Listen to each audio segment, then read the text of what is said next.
We are going to wait just a couple more minutes because it seems like there are still participants entering the room, and we want to make sure everybody had a chance to get to where they were headed before we jump in. So thanks for your patience. We'll be right with you.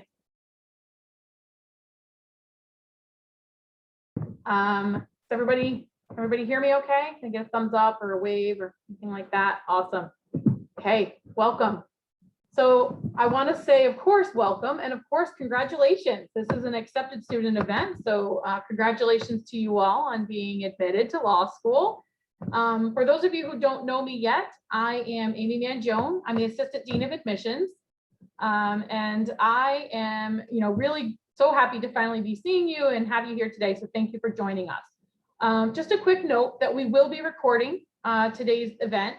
So we have scheduled a couple short breaks throughout, but if at any point you need to step away, you will have an opportunity to revisit the recording at a later date. So don't feel too strapped to your chair.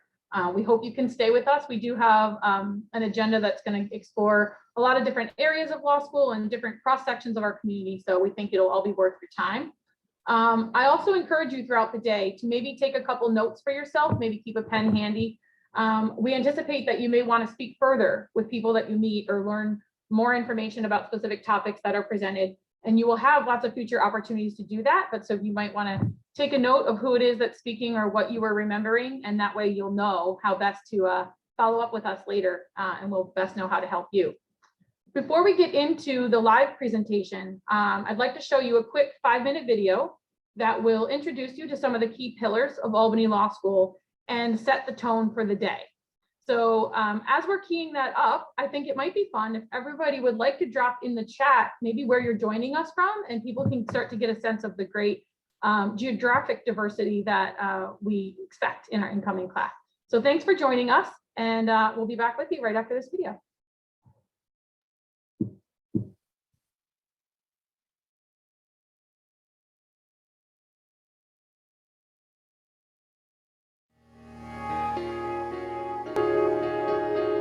The driver for me in deciding to go to law school was my curiosity to understand exactly what makes America work.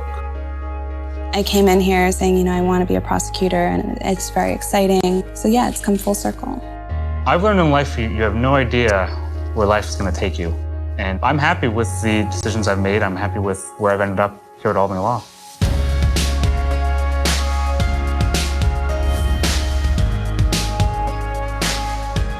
Independence means to a student that they get the best, most current education that we can dream of. Taking advantage of the innovations in our curriculum allows a student to become a lawyer for the future, to become a professional who's able to address and solve problems.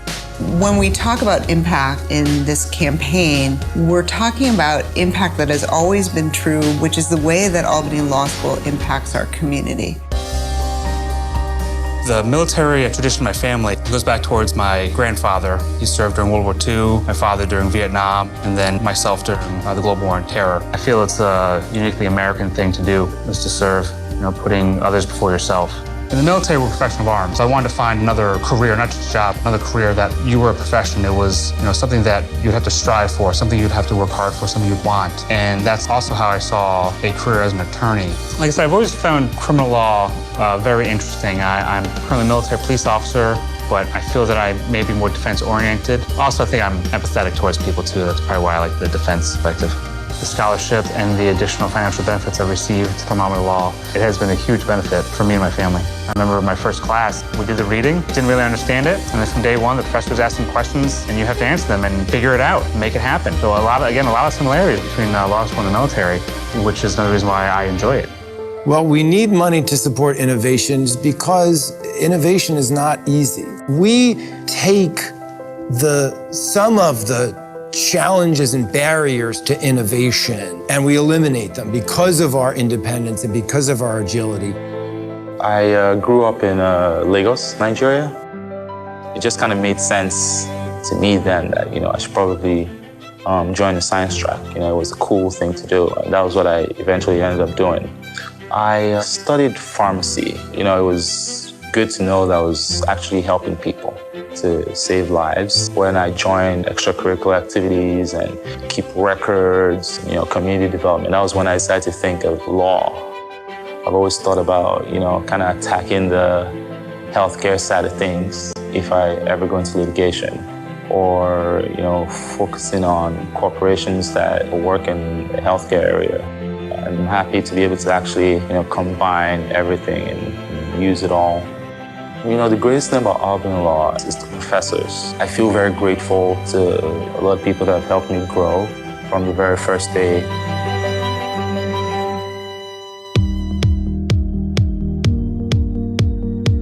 Albany Law has an impact on every student. It changes lives. So growing up as a little girl in Brooklyn in a traditional Hispanic household family was everything. And I was always with my family. My uncles specifically were involved in law enforcement with the NYPD. Having my uncles that I could look up to and pepper with questions and have them indulge me and explain how their job works and how prosecutors work was very important. Kind of set me on this path to Albany Law School. But the Albany Law Clinic and Justice Center has a few clinics, so the Community Development Clinic, the Immigration Law Clinic, the Domestic Violence Prosecution Hybrid, the Family Litigation Clinic. And just to do that as a law student, it's incredible. I've been next to a professor grading papers who, when she sees that her student has gotten it, she goes, yes, and startles everyone in the room. But she's that invested in her students learning and knowing what's going on. After graduation, I'll be a prosecutor at the District Attorney's Office of Kings County. I am incredibly excited and honored, and I'll be home. I'll be a prosecutor at home. The importance of the donors giving back, it enhances our experience as students. And, I've seen and felt the impact that has. So, I hope to be one of those alumni that gives back in whatever way I can. It's so important. I think I'm incredibly lucky to be able to, as an adult, do the one thing I always said I wanted to do as a child. I'm so grateful that, I was able to come here to Albany Law School and make that dream real. The folks who invest in Albany Law School are investing in all of our students, and they're investing in our future. And we couldn't do this without them.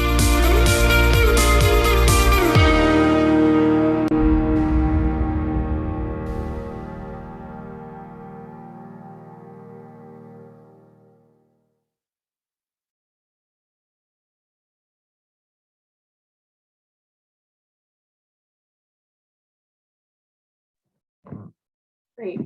Thank you, Ben, for queuing up our video for us.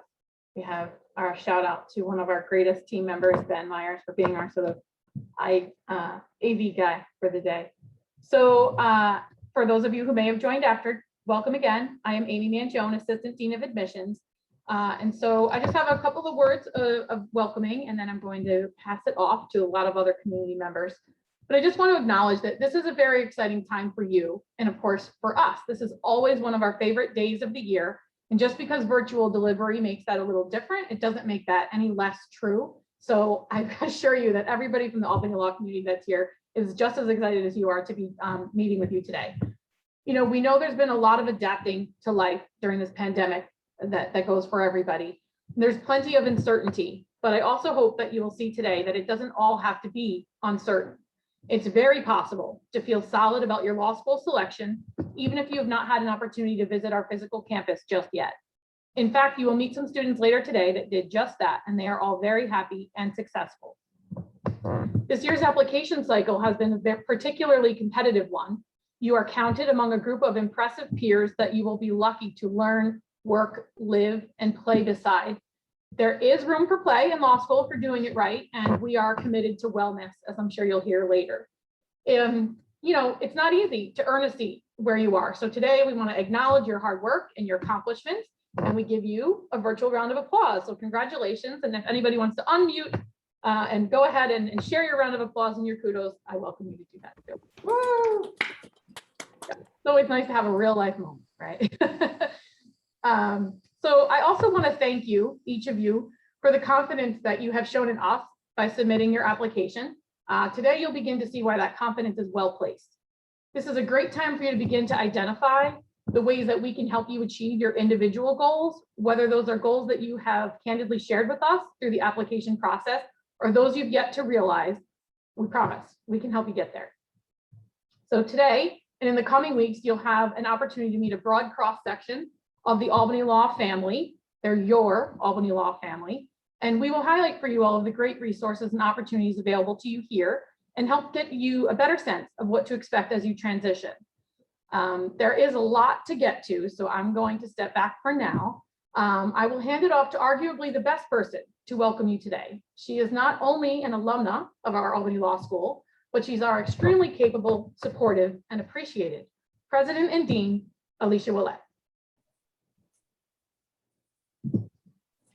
Thank you, Amy, and thank you to all of our terrific admissions and communication staff for putting today together. It's a lot of work, and you brought us to such a great group of admitted students, and most importantly, welcome to our accepted students.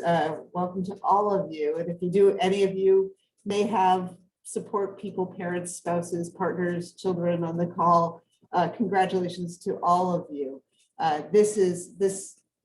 It takes an enormous amount of work to get to this moment and to be accepted, particularly this year, as Dean Mangione said, this is a particularly competitive year to be accepted to Albany Law School. We are going to have a terrific class. And we know how much work it takes to get to that moment where you get the good news that you've been admitted to law school. And we're thrilled to welcome you to the Albany Law community. I wish that we were in the space that is behind me. I'm sitting in the Dean's office, but I wanted to show you some of our beautiful facilities where we owe you a really good lunch. If you were here today, we'd be feeding you great food, wining and dining you with a nice reception at the end. We can't wait to do that. We want to be with you in person, and we, I expect that some of you wish that you were here with us in person. It's great to see that we've got people from California and Washington State and Colorado on the call. In a way, this format allows us to bring people in who might not be able to make it to visit us on what is a chilly but a beautiful sunny day in Albany, and we would like to have you here. But I'm also optimistic that the time will come really pretty soon when we'll be able to welcome you on campus. Things are going well in that regard. We've got students who are in class as we speak, and we've also got students who are still participating by Zoom. But by the fall semester, we really are looking forward to welcoming our students in person in the fall semester. And I'll say a little more on that in a bit. I want to start by talking about today. What we're here to do today is to do our best to help you make a hugely important decision about law school, to figure out, is this a place where I would fit? Is this a place where I would thrive? That's what today is all about. And we're sorry that at least for now, this distance may make it a little bit challenging to showcase what is for us our most defining and most important feature, which is our community. The Albany Law community, it's sort of family.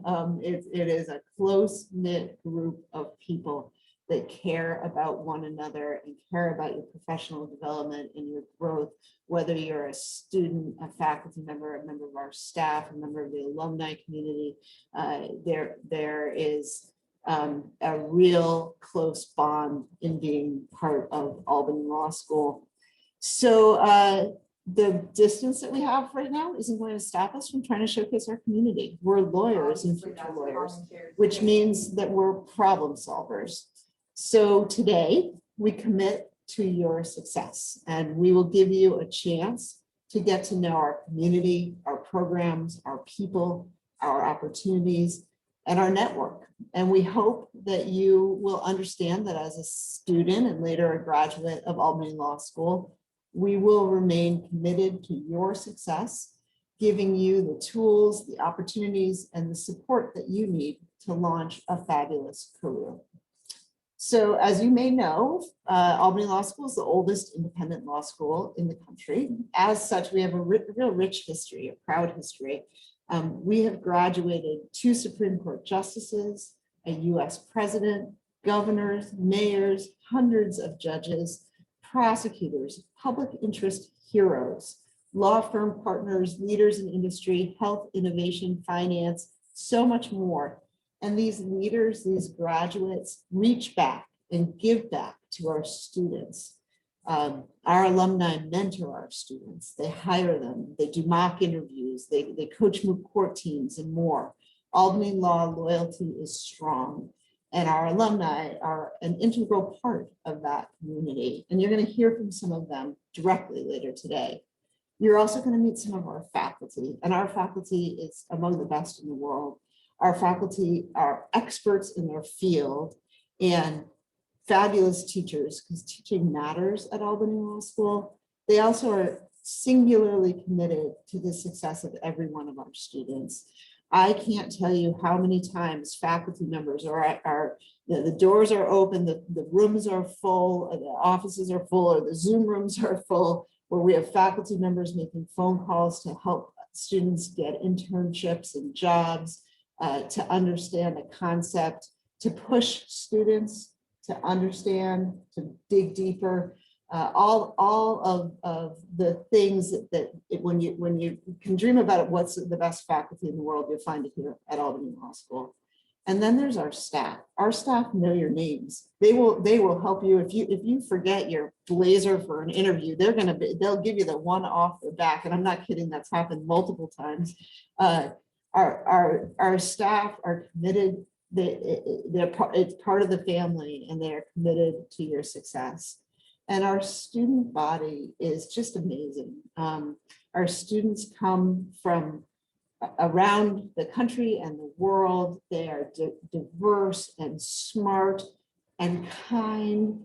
And a lot of what we do at Albany Law School is help each other out and support one another. And you're going to hear from the students about this, that there's so much learning that goes on together, to working alongside other students. And it's something that's really a defining feature of our community. So this community provides unparalleled opportunities. Our students, faculty, staff come up and create ideas for students. When students have ideas for new programs, we listen and we work with them. And so many of these opportunities really are things you think of anywhere else. There's our Justice Center. Our Justice Center is a law firm right within the law school, where you will represent actual clients with real needs and make a difference in people's lives. You'll learn law by doing law. And the clients might be immigrants in our immigration law clinic. They may be children or individuals facing family violence. They may be, for those of you who are more sort of commercially minded, small businesses or entrepreneurs in our community economic development clinic. For some of you who want to work as prosecutors, you might try our domestic violence hybrid clinic, where you'll be placed in a special victims unit in the DA's office and actually participate in trials. You may work through our government law center, which is one of the crown jewels of Albany Law School. It is a reason people come to Albany Law School if you're interested in public service or public interest. The government law center has so much to offer you.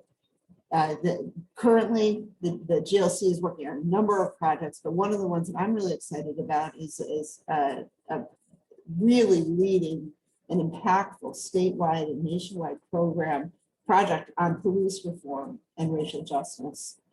There's projects on rural law and more, and there's opportunities that you'll hear about today to get engaged as a first-year law student, something you can't do anywhere else as a GLC fellow. Some of our opportunities are off campus. We like to say the Capital Region is our classroom. We're the only law school in a place where there's a lot of law going on, the capital of New York State. Among those opportunities include the Innovation Intensive, which is a fairly new program. We have a great group of students enjoying right now, where they're actually placed doing work at a major research hub, working to bring ideas to market, whether that's doing intellectual property work, whether it's about closing deals, whether it's about writing business plans or the law all around the innovation economy. We have field placements, which are what we call sort of internships for credit. in whatever your heart's desire, really. And we have more placements than we do students. So every year I get the phone call from some judge or some agency that says, I really would like an Albany Law student to be an intern here. And we don't, we can't fill all of our placements. It's one of the real opportunities of being at Albany Law School. Many of our opportunities are student driven.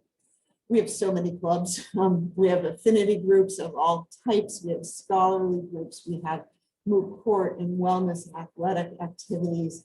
And you'll hear about some of those from the students. We also have really great pro bono projects, from elder law to criminal law to art law to reproductive justice to racial justice. So we've got all kinds of opportunities to do pro bono work as a law student, which allows you to act on the instinct to give back, which is part of our effort here. So I'm excited for you to get to know our community today and in the weeks ahead.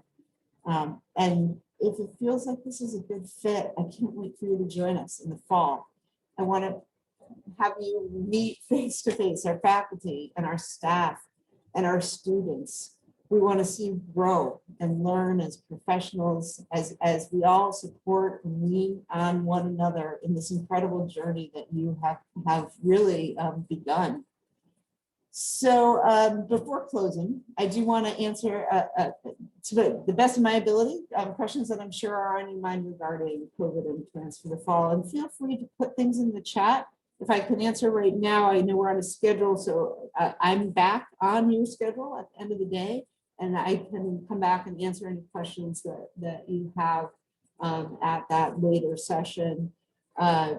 But we do have some plans for the fall. With the caveat that the world was turned upside down a year ago and things are still less certain than we'd like.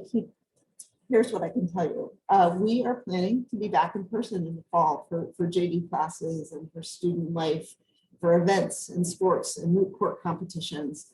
We want to be holding classes and gathering at events where we can talk and learn and laugh together out of the Zoom format. At the same time, we also are deeply committed to keeping our community safe. We will abide safety regulations as we plan for the fall. We also know that for some people, we may need to accommodate you with remote access to classes, and we are waiting approvals to be able to do that, but we anticipate that for some of you, we will need to do that at least for the time being. And one of the things that is very true, I can say really, is absolutely true about Albany Law School, is we really do our best to take care of one another. And we will do that as we move forward back to being together in person. Some of the questions you may have are around, testing or masks or physical distance, things that we've been living with, those of us who are on campus this semester and last semester are dealing with. We have surveillance testing, we all wear masks all the time, we all are distant from one another. Will we have to do that in the fall? The answer right now is we don't know. We don't know what the public health situation will be. We don't know what the requirements will be. We will do what we need to do to keep each other safe. And so if we have to wear masks, we will. We are also in New York, we're seeing the rollout of the vaccine, we're seeing the decrease in the virus. So we're really optimistic that we are going to be together. And like I said, I'm really happy to take your questions about all of that, any and all of that, and I can come back to it if we're out of time at this point in the later session. Feel free to email me if you don't get a question in the chat, and I'm happy to answer, as will be all of the panels. So like you, I don't know, I will tell you, I don't know about you. I know for me, I'm so sick of talking about COVID, so I don't really want to talk about it anymore. I want to talk about our law school. I want to talk about the Albany law community. And I want to talk about how very proud I am of all of you for everything you've done to join our community, even if just for today. I can't wait to meet you all in person and to welcome you to our beautiful campus. I hope you have a wonderful day today. Don't be afraid to ask questions. Everyone wants to answer your questions and help you figure out if this is the right fit for you. So thank you all very much. Thank you, Dean Millett. We appreciate it, and we'll look forward to seeing you at the end of the event. As we queue up our faculty who are going to speak to you next, the faculty panel, I just want to remind everyone that, as Dean Millett said, we have students and staff and faculty who are working the chat behind the scenes, so you're welcome to put any comments or concerns there, and we'll do our best to respond to you either live or in the chat box. And we are also going to be monitoring this, and we'll follow up after today if there's anything that didn't get addressed. And any links and important follow-ups that we share, we'll also be sharing with you all after the event. So again, don't get too intimidated if things went too fast and you didn't get to catch it all. There's lots of opportunity to catch up. And so I'll reassure you of that throughout the day.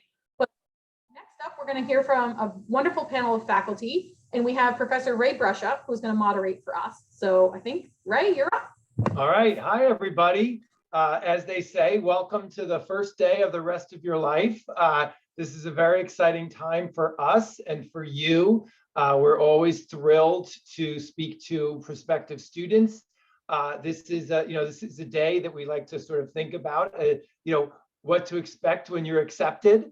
So we'll talk a little bit about, what the law school is like from the faculty's perspective and how we support you, because that's why we're here. That's why we do what we do. I think if you go into the bios of the different faculty members on the faculty, I think you'll see something that is quite unique in law schools, in that basically all of us have had some practice experience, and many significant practice experience before going into teaching. So we bring that experience to the classroom. And so you're learning from people who know what it's like to be a lawyer and have supported clients and fought for justice on behalf of their clients. It's not just theoretical to us. This is personal, just like our education is personal. Your education is personal to us. So we've got a great group, but I could have pulled 4 names out of the hat of the faculty at the law school, and you would get a great cross section, but we didn't pull out of the hat for this. We got some fantastic folks. We've got Christian Sundquist, who's our Associate Dean for Research and Scholarship, Melissa Breger, who is the William McKinley Professor of Law. We've got Pat Rahan, who is Distinguished Professor of Law, and Rob Heverly, who is an Associate Professor of Law. So a nice cross-section of the faculty. And I'm going to start with Pat, the longest serving faculty member on this panel, who actually taught our dean when she was a student. So let's start. I mean, it really makes sense to start. What is the experience that students have, Pat, in their first year? So what makes the Albany law experience different? If it is different, you can go from University of Maine Law School to University of San Diego, at every law school in between, and look at the first year curriculum, and it's very similar in many law schools. But we have a lawyering program, and you'll hear, if you're looking at other schools, you'll see that they too have a lawyering program. Chances are their lawyering program was modeled on ours. So, because we were a real, path breaker and path maker in this area. So Pat, tell us about the first year experience at Albany Law School. Thank you, Ray. I'd be happy to. And first, I'm Professor Rahan, and on behalf of the law school, I'll join all the others who have welcomed you to this Admitted Students Day. This is one of our favorite days. Professor Brushup put it just right. It's our chance to really think about what makes us special. I've been here off and on and on for over 40 years. And I love this place every bit as much in 2021 as I did in 1980 when I started. And I hope to communicate some of the reasons for that. So let me tell you a little bit about your first year of law school. You know, whenever you start any new school, there are certain trepidations you have. Will I be able to find the classroom? Where do I buy my books? How am I going to pay for my books? That first awkwardness for almost all of us when we meet fellow students who will, within a few weeks, be fabulous friends and colleagues and supporters. But I think there are two things that make the beginning of law school and in the first year of law school particularly different. And one is the nature of the reading. So I hope that it is here, but whenever you start a law school, you're going to feel like you are studying a foreign language. There's just no question about it. And you'll get your first assignment will usually be before your first class, and you'll get this 20-page reading assignment, and you'll say, okay, based on my experience, I know it'll take me about an hour and a half to 2 hours to go through this 20-page assignment. And about 3 hours later, you're on page 5, and you realize that you're just in a completely different world. And then you get to the classroom, and the classrooms, the experience in the classrooms are very different. And I think the students who are going to speak to you will tell you that although the experience can sometimes be terrifying, it's also really fun. It is extremely interactive. Now we call it interactive. We have always called it the Socratic method. So the Socratic method is based on the teaching method of Socrates. One of the things we'll talk about is sort of how long is the arc of history of law. Well, the arc of history of teaching law starts with Socrates, with this notion that the best way to get people to learn something is to ask them questions and to require them to kind of dig into that pool of knowledge they've just acquired to answer the question. And if you think about it, that's exactly what lawyers do, right? Lawyers read things ahead of time, they know things ahead of time, but they're presented either through a client or through the government agency they serve, or in any number of ways, presented with a fact pattern that's just a little bit different than the fact patterns that they've seen before. And at first, you won't be very good at it. Quite honestly, at first, no one's very good at it. But the whole process is getting good at it. And the whole process also is a process that is much more focused not on actually the rules that you're studying, but on the process of legal thinking. We will be aiming to teach you to think like a lawyer.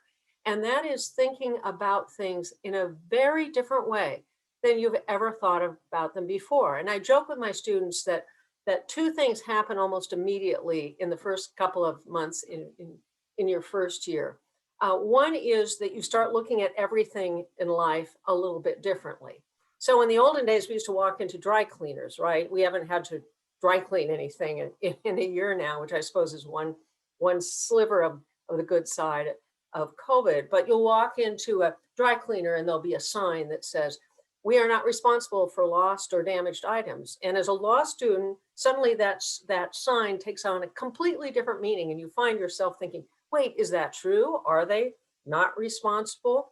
And you will become, and I know there may be family members here, you will become quite quickly a rather intolerable to your family members, because your way of thinking is such that you're always questioning everything. You're seeing both. We teach you, and you learn to see both sides of every question. And sometimes that makes you not the most welcome person at the Thanksgiving dinner table after a few months of law school. So let me just tell you what your first year is in a minute, what your first year is likely to be like. And let me tell you both in a sort of a horizontal sense and in a vertical sense. You will be studying everything from maxims of Roman law developed 2,000 years ago, and yes, you will learn them in Latin, all the way up to the most pressing, immediate issues of justice, issues of how the internet should be regulated, issues of climate change. And you'll see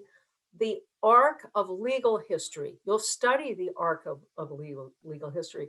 You'll begin to appreciate that arc, and you will hopefully see, we like to believe that arc is, in the words of Martin Luther King, arching toward or bending toward justice over time. I teach a property law class, and we use a case involving the chasing of a little fox in Long Island in the 1800s. It's called Pearson versus Post, and almost every law student has studied that case. And that case, what you learn in that case is linked to the beginning of the start of the first Gulf War, when Iraq invaded Kuwait. It's related to all kinds of issues of climate change right now. It's related to the question of whether Greenpeace boats can interfere with the whaling industry. So we take legal rules that developed eons ago, it seems like, and we watch them develop, and we watch social policy and the change in value change those. And you'll do that through a number of different courses. You'll take property law, you'll take contracts law. Those two courses, you sort of have a sense of what they are.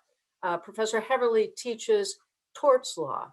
Torts is the law of personal wrongs, and it's a civil aspect of personal wrongs. And you'll study all about the values that lay behind situations where we let one person sue another, and for what? And modern issues of defamation come up in that class, and all kinds of other issues that have very, very modern and temporary impact.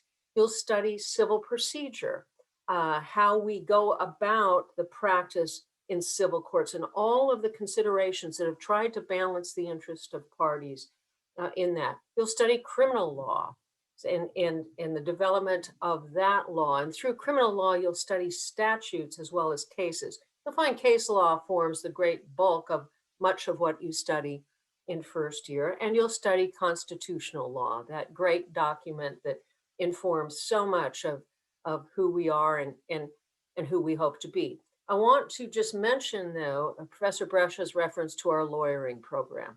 Our lawyering program is part of that whole thing. So in your classes, you're learning doctrinal law, you're learning thinking processes, to think as a lawyer, to speak as a lawyer, to argue as a lawyer. In lawyering, at the same time, from day one, you are learning how to do them, to be a lawyer, to write documents, to think about cases, to interview clients, to negotiate with other attorneys. It is a remarkable program, and it has been the paradigm for the development of many other programs like it. So let me stop right here and turn it back to Professor Brescia. You will, whatever law school you attend, and I hope it's this one because this is a fabulous one. Whatever law school you attend, your first year will just be one of the most amazing years of your life. And I envy you starting this process. Professor Brescia? Thanks, Professor Rehan. So it was a quick question in the chat. Does everyone get to participate in the lawyering program? Absolutely. Every student, it's required. Yeah, I was just going to say, thank you for using the word get. There might be moments when you look back and say, that's not the word. Yeah, absolutely. Yes, we consider it a central part of your learning in the first year of law school, and it forms the basis of everything you do from that year on. So the first year program really is, it's a language immersion program, right? You're being, some people, some students come to the law school, both parents are lawyers, they understand, they know different lingo.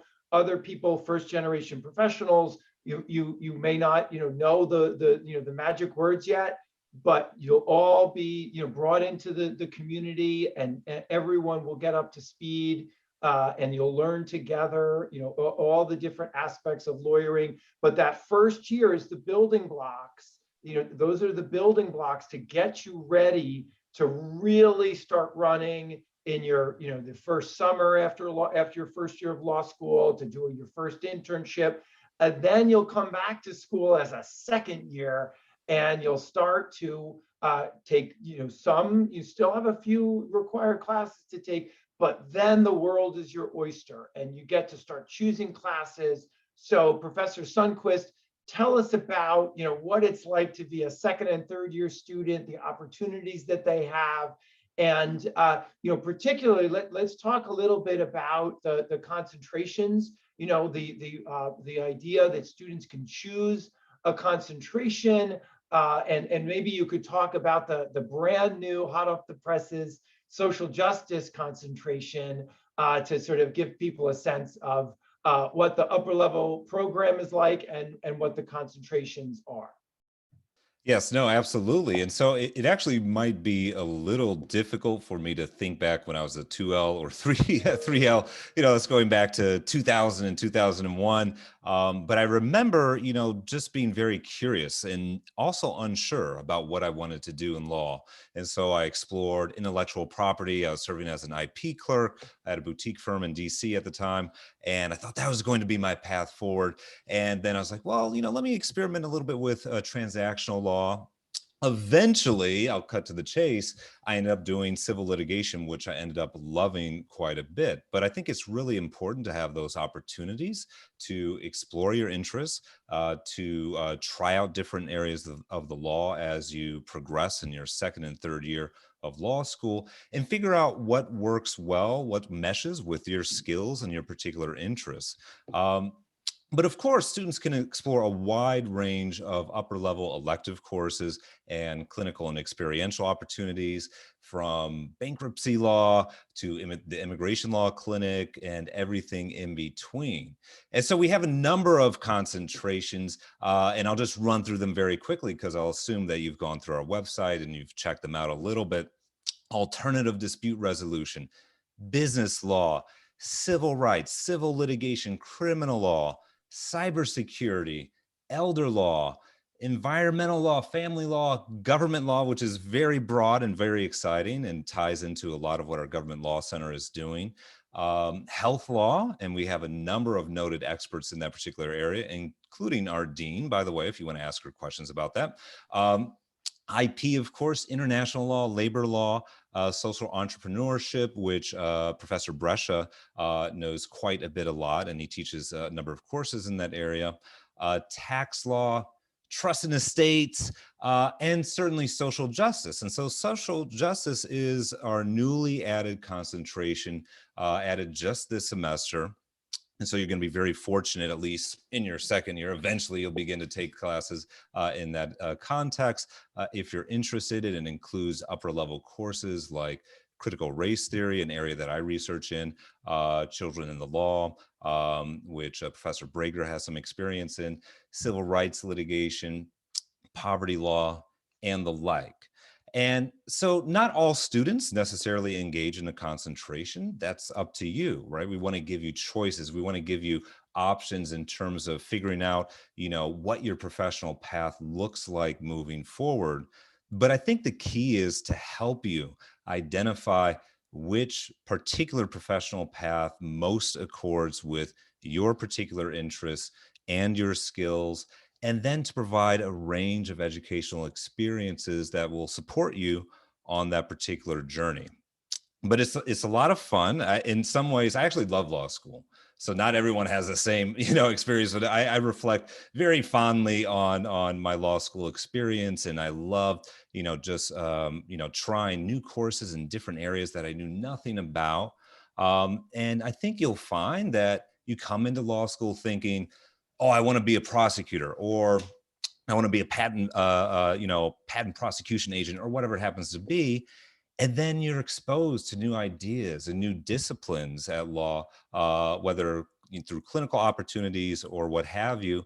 And those interests might shift. You might take an internship or have a summer job, and you'll say, oh, wow, I never thought about committing myself to this particular field, but this really speaks to me. And so the concentrations are one way in which you can begin to explore those interests. I couldn't agree more. And so, we're doing this over Zoom now, and, it really was, I think, almost to the day a year ago that we sort of reopened, if you would, when, after a brief interruption, which was really sort of aligned with last year's spring break, then we sort of restarted and went into sort of remote learning mode. But this last year, our focus was really maximum flexibility and, making sure people were safe, and, and respecting, people's needs and personal situations, but really with the goal of, providing as much in person as we could. And I think if there was a US News and World Report ranking for how law schools did in terms of responding to the pandemic, we would be in the top 5. I think we, and you can ask the students in the later panel, what it's been like, but I think it was really a testament to, our commitment to our students, not only, of course, to their safety, but also to, meeting, your needs, and meeting you where you're at. And so Professor Brager, tell us a little bit about what it's been like, on this side of the glass, so to speak, teaching in a pandemic, and your sort of assessment of sort of how it's gone. Absolutely. And I agree with you, Professor Brescia. I think Albany Law School has done an incredible job of adapting. I think part of that is, I think we're lucky in that we can be a little nimbler as a private school, as a smaller school, but also because we're so close knit, I think we were really able to be supportive of each other. Staff, students, faculty work together seamlessly to really make sure that we were all just offering the best experience that we possibly could during a crisis and still offering a great education. This event that we're attending right now is usually one of my favorite events. And I thought it was because of the salmon, but it's not, because I still have that adrenaline, right? So no, it's because of the excitement that we have in, having a whole new possibility of students joining us. And even though we're on Zoom, which is very unfortunate, that excitement can still come through the screen, and we have found that as hard as this pandemic has been, and boy, has it been tough, and the quarantine, and there have been so many challenges for so many of us, there have been some silver linings. And part of that is that we have really, really learned to work together in a number of ways. We are especially skilled now in all kinds of technology. When we were forced to shut down completely in March of 2020, we were learning technology skills in terms of delivering education that some of us had never learned, that now can serve as a supplement to live in-person education. We're all very fortunate to have been vaccinated now so that we can return to in-person teaching this semester, which has been very exciting. Every student has the right to choose what feels right for that student. So some students have underlying issues, health issues, and prefer to be on Zoom, and that's perfectly appropriate. Some students are just itching to get to the school, and that's perfectly appropriate. And then we have all that option. So for the academic year 2020 to 2021, so basically from August to May, every student has a choice how he or she wishes to proceed. And then you heard from the dean that we're really, really hoping to have that choice be live and in person come August 2021, which is very exciting. And obviously anything could happen, but we're really hopeful. Things are trending in the right direction. It looks like people are getting vaccinated and things are looking good. And so we're really hopeful that we welcome you in person and just everything kind of reverts back to normal. However, in the unlikely or unfortunate event that there is another wave of something, you can be assured that we are experts now in delivering high-level education to you in multiple forms, and we will work with you. We're very committed to your safety and to your health and to your education, and so we will make it work. I really hope none of this comes to be, but we were all kind of impressed with how quickly we pivoted and how much we were able to just kind of make it work. And I think you'll hear the same from students, and I think you'll hear the same from staff and faculty. We are a very, very close-knit community, which I think is one of our biggest strengths. You know, we have all the bells and whistles, but we also have that real kind of closeness that makes it feel like home. I couldn't agree more. And I think that, the experience, and you can ask the students later, the most students who really wanted to be in person were able to do so. And, when they were in person, we used the bigger classrooms, people were spread out, everyone was wearing masks, the faculty talked through the masks. But then, we also, we looked sort of like this, Star Trek comm deck. We were controlling, folks were watching remotely, asking questions, participating, we were doing polls, and we're doing, breakout groups. So we tried to keep it, lively and engaging as much as possible. But, really, we tried to meet every student where they were, supporting them as they, what support they needed. We tried to get it to them. So, Professor Heverly, and we're calling each other Professor. We all go by first names. But for today, we'll stay with Professor. So Professor Heverly, this all sounds like a lot, right? There's lawyering, there are internships, there's concentrations.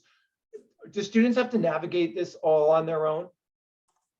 So no, I saw some questions as well about law review. So certainly the accepted students here. Congratulations to you all, and hello, by the way. I'm Professor Heverly. Just so you know, I'm also a graduate of Albany Law School, and I was taught by Professor Rahan as well. So there's definitely some institutional history here.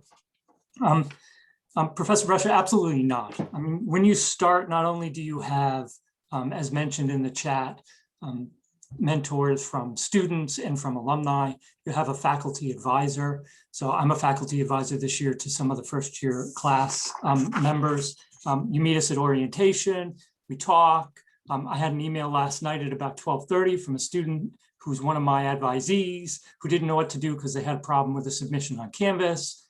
And so we talked through that and got that sorted out. But it's all sorts of things like that. So you're assigned to an advisor in your first year, much like your first year is determined for you. You pretty much do what you need to do in the first year. Schedule's picked for you. Actually, in many classes, where you sit is picked for you. And that's to allow for the kind of interaction that happens in the classroom. And so your academic advisor is somebody who'll meet with you again. You'll have an opportunity to talk to them and ask them questions. But there's more than that as well, because in the second year, you can choose who you want to be your advisor. So if somebody that you've had in your first year, somebody who's interested in an area of the law that you're interested in, you can pick them and then meet with them and talk with them and get advice from them about law school classes, internships and jobs, opportunities, the ability to proceed down the career path you want. But probably, I think even more importantly, and this is a path I often go, and I had a meeting with a student earlier this week via Zoom again. I too am looking forward to actually seeing real people in real life in my office. I teach in the classroom and I have students in the classroom as well, but it's different when you can sit in the office together. He's not my advisor. He had me for torts last semester. And he just really wasn't sure what he wanted to do when he was done and how to do it. And so he came and we talked about things. He knows that I do law and technology related issues in addition to torts. And so we talked about those things. And when we were done, he said, well, should I maybe pick you as my advisor? And I said, you can, but maybe you want to meet somebody else and I'll talk to you anytime. Send me an email and we'll chat about whatever you want to chat about. So you have an opportunity to actually sit with and talk to the people who are teaching you. And we're happy to do it. We like teaching, we like students. You don't find people here at this law school who would wish they weren't teaching. And so all of these things are ways that you can get direction and assistance and guidance, in addition to an awesome career and professional development center where you have your own career advisor as well, who stays with you and who you talk to throughout the career. And then honestly, talk to the staff. My legal assistant, Teresa Colbert's been here for a really long time. She knows stuff, I'll tell you. Lots of the people who you'll find around will know things. So talk to the people who are around, get advice, figure out who to talk to, and then go and have conversations. But I will seriously encourage you to go and see your professors. I have a reputation in class of being scary, to the point where when I was in an event with students, one of my property law students walked up to me And I think this is probably because she had had a couple glasses of wine and just looked at me and said, "You're scary." So that's I guess, how I come off in the classroom. But you should just take a deep breath, get past that for whoever you feel like that is, and go talk to them, because it'll be a great conversation that you have. You'll get some good advice, and hopefully it'll make you think, but you certainly are not on your own at this law school any more than you want to be. And so, yes, I mean, can you imagine this guy being considered scary? So something in law school that can be scary is, that first time you sit across the table from a client and their kids may be at risk of being taken away. They may be, at risk of facing eviction. How do you navigate something like that, Professor Breger? So, like, what kind of experiences do students have at Albany Law to be in a position to work with clients and the community, but still in an environment that's supportive and is going to help them transition to practice? We are very lucky to have two different but related kinds of experience at Albany Law School. We have both very robust and very just intensive in-house clinics where you're working under the supervision of a faculty member, as well as externships. And so I'll briefly explain the difference between them when you have an opportunity for both, but also you'll be hearing from the director of those clinics this afternoon as well.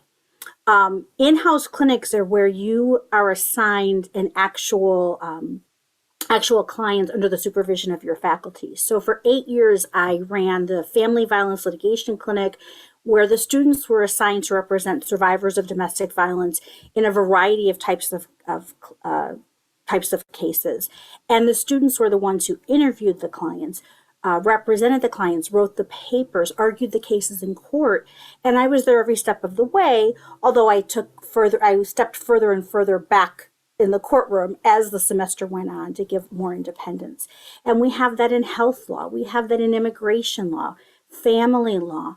We have that in domestic violence prosecution. And then there's a transactional law clinic that the dean mentioned as well. So you have a lot of variety there.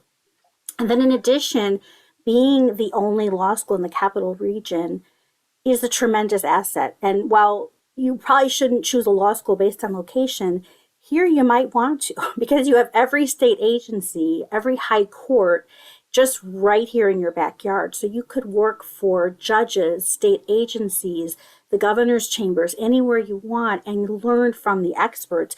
You're still under the auspices of law school. We still are educating you and supervising you, and there's a classroom component, but you're getting to do real actual work while we're actually supervising you. So that kind of experience is really sometimes the most meaningful and beneficial work you'll ever do in law school.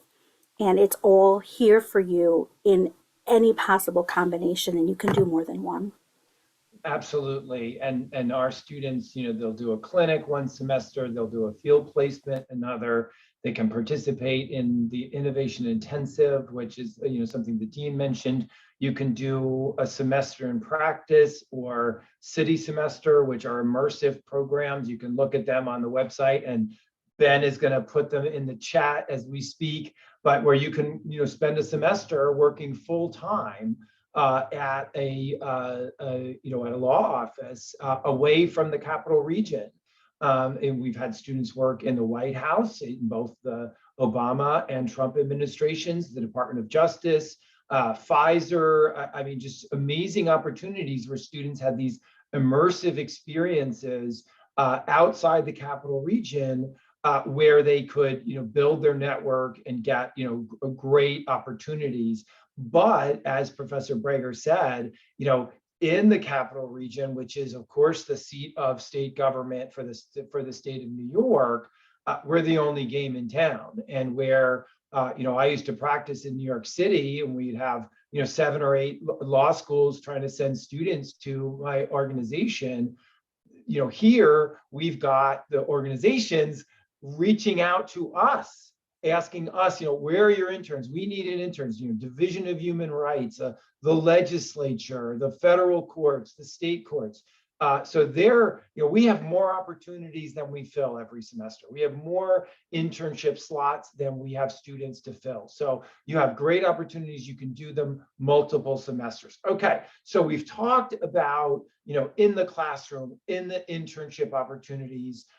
What opportunities do students have? And I've seen some questions about, law review opportunities. We've got 3 great law reviews. So Professor Sundquist, you're the Dean of Research and Scholarship. How do students get involved in, in their own scholarship and working in partnership with the professors?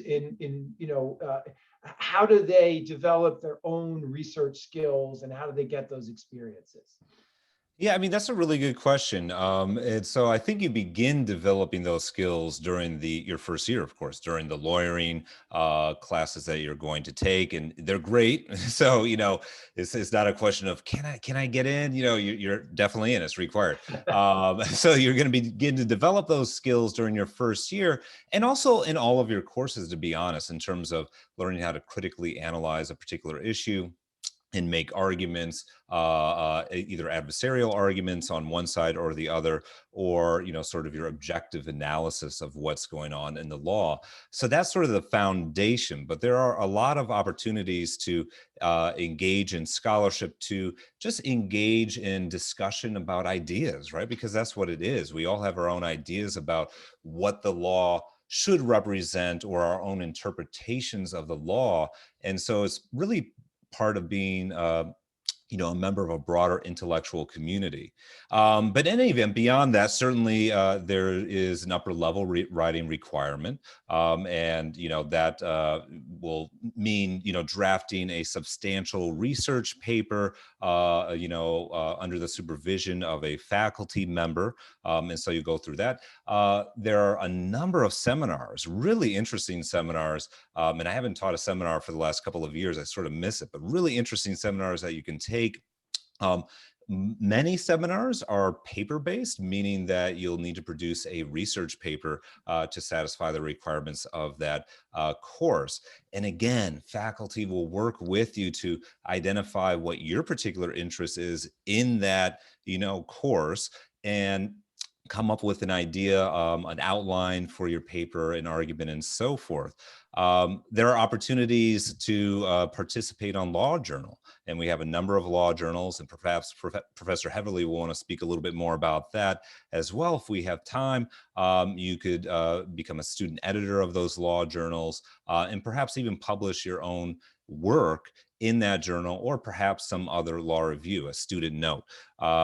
There are also opportunities to engage in independent study. I think most of the folks on this panel routinely have at least a couple of students each year that we're supervising in an independent study, where you can earn, I think it's 1 to 3 credits. Most of my independent studies are for 2 credits, but I think, is it 2 or 3? Pat was, Professor Rahan was chiming in, or 2 credits. And again, it's the same idea. You have an idea and you're like, I really want to talk about, I don't know, how horse racing is regulated in the state of New York, or whatever it happens to be. And then you find a professor who has some expertise in that area, and you develop a plan. One other thing, and I don't want to talk too long, there are often opportunities to engage in research that are unexpected and can really, flesh out your law school experience. And so Professor Brescia, myself, Professor Ayers, who I think you'll meet next during the next panel, are involved in an initiative with the Department of Human Rights within the state of New York to study racial discrimination in housing. And so we've had, a couple of students intimately involved with that research and, drafting research reports, even providing commentary before the commissioner of the Department of Human Rights. I mean, that's amazing. Again, one opportunity that I think Albany has, being in the state capital, that many law schools perhaps do not.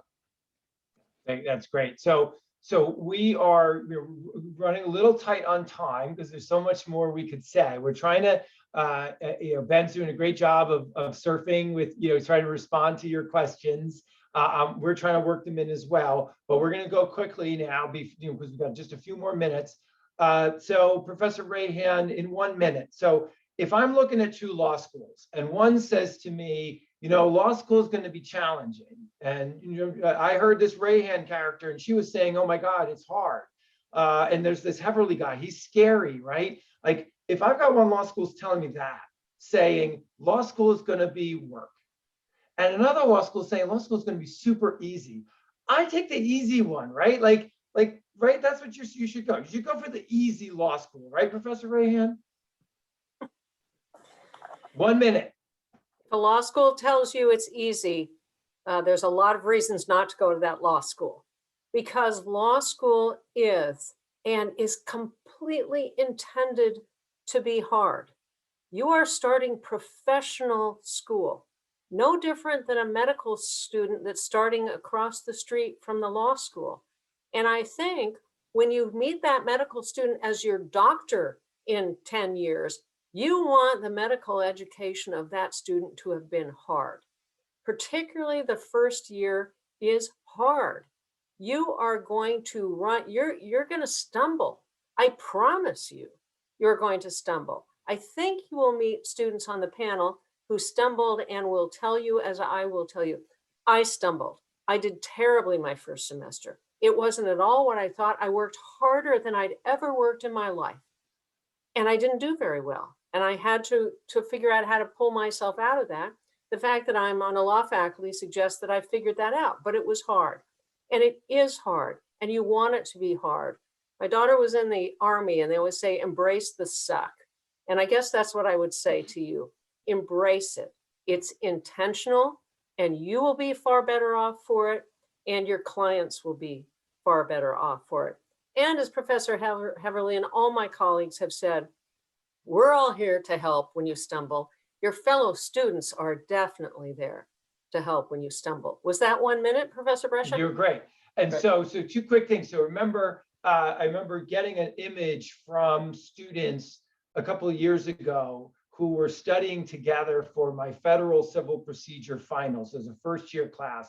And they had taken over a classroom. They had giant yellow stickies all around the classroom with all their mental models of how they would respond. And they emailed me in the middle of the night. I didn't get the email till the morning after, but they said, this was the hardest thing any of us has ever done, but it was also one of the greatest things any of us has ever done.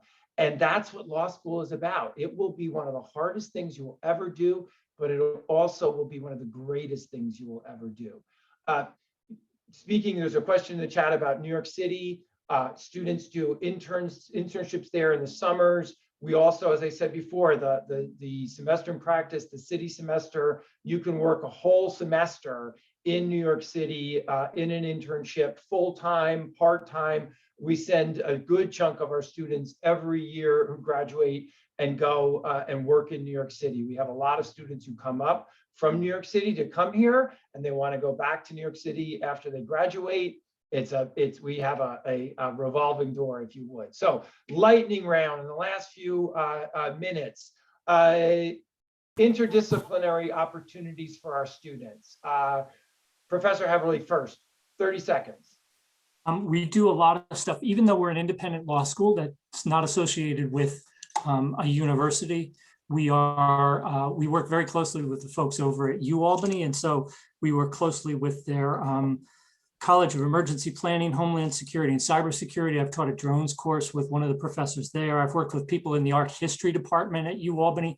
If there's something at UAlbany that you want to do, there's probably somebody on the faculty who knows somebody there and can talk it through with them and with you. Professor Breger, same question. Similarly, at UAlbany, I work very closely with the social work. If you want to get a joint degree in Masters in Social Work, JD, you can slice off a year. We work with them. Department of Psychology, Rockefeller Center, Public Policy.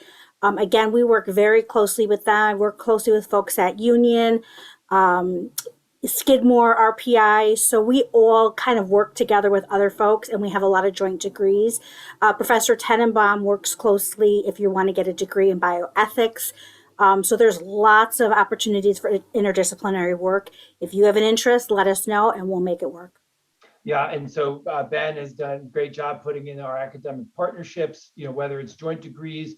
I teach a class. I know Professor Sundquist has taught a class with students from UAlbany. The Innovation Intensive has students from, the law school, UAlbany and SUNY Polytechnic. So there's lots of opportunities, for joint degrees, but even just joint classes and joint research projects. Okay, very last question, another lightning round. One piece of advice for what a student should do in the months they have between now and when they enter into law school. What do you think? Professor Raihan, you first. Rest if you can. Read if you can. You're going to do a ton of reading, just a ton of reading in law school. Read fiction, read nonfiction, read outside the law, read inside the law. We can give you some recommendations on really good books that will get you so excited about the law, both nonfiction and fiction. Same thing with movies. There's some really silly law movies, My Cousin Vinny coming to mind, but even it has vignettes in it that aren't silly, and really, really serious ones. I also recommend, this is going to sound weird, if you don't already, start reading the newspaper. If you only read the front page of it, that's fine. We didn't really talk about all the business offerings we have here, but we have really a lot of fabulous business opportunities, both for nonprofits, profits, all that sort of thing. If you get a chance from time to time, read the front page of the Wall Street Journal. Probably won't understand all of it, but you will by the time you get done with the law school. So that's my lightning round answer. But there's no book that everyone has to read, like 1L or anything like that. No, it's the worst possible advice you can get. There is nothing specific that you can do in the summer that I think, other than just kind of reading and keeping your mind open and that sort of thing. There's no specific thing to do that will increase your likelihood of doing better or worse. Trust us on that. Take some breaths this summer. You're in for a marathon. So take some breaths and absolutely. I would recommend one book at least, which is Carol Dweck's book, Mindset, about the growth mindset. I think that, just sort of being ready to take on challenges and look at hard work as, as a challenge and not, a way to sort of prove yourself, but as a way to grow. Professor Sundquist, one piece of advice. Yeah, I'll be very quick. And for some reason, I keep thinking about the letter S, and it's not because my last name starts with Sundquist, but get sleep. You're going to sleep in law school, of course, but that feeds into my next one, self-care, whatever that happens to mean for you. Exercising, eating healthy, getting enough rest, becoming mentally and physically prepared for law school when it begins. And then once law school begins, and really you need to start planning this beforehand, structure, think about time management, how you're going to approach your day, how you're going to allot your time, so that on the first day of class, you're used to, that structure that you put in place for yourself and you're ready to go. Professor Heverly. Yeah, I guess I would sort of just emphasize what people said, but I would do it a little bit differently. I don't know how much you can actually plan because you don't know what law school is going to be like. So it's almost like plan to plan so that you're ready and start getting in good habits. So the things that Professor Sundquist talked about sleep, about eating right, those aren't things to ignore for the summer and then come into law school and need to make those changes. So get in those habits in the summer. And the only thing I would add is have a lot of fun. And you're going to have fun in law school too, but it's a different kind of fun. So take the summer if you can and have a lot of fun while still sort of getting yourself prepared and thinking about how you're going to approach what is a really rigorous first year of law school. And it's Ben put in the chat, we have, Albany Law has an amazing wellness program to support students through their 3 years and beyond. So definitely check that out. Professor Brager, I think you have the last word. I have to echo what my colleagues said. They pretty much took all of my great answers, but those S's are great: structure and self-care. I would just add an S, which is maybe get a little bit of a change of scenery if COVID allows, because you won't really have a whole lot of time to maybe see your family and friends, to get out to the lake or whatever you can do. So if COVID allows some outside time, and if you're a mountain person or a lake person, ocean person, try to do that this summer. Just rest up and do that now. But I love everything everyone else said. And we cannot wait to see you in August and hope you get refreshed. And we will prepare you once you're here. If you want to follow up with any of us, we're open books. Our email addresses are on the website. Don't hesitate to reach out to us. Thanks so much. Congratulations again. Have a great rest of the day. And I throw it back to you, Dean Mangione. Great. Thanks, Professor Bradshaw, and all of our faculty panel. It's always so great to hear from you and all of your wonderful advice. We definitely want to encourage our students to check out the faculty bios on the page. That you met a handful of them today, but there are a host of others, and all of them are eager to engage with you. In our next segment, we have two more faculty members who are going to chat with you, and they're going to talk a little bit more about the experiential side of faculty engagement that you'll get to experience. So we have Professor Ayers and Professor Rogerson. If you are all on deck, the floor is yours. Thank you. Great, thanks, Amy. Hi, everybody.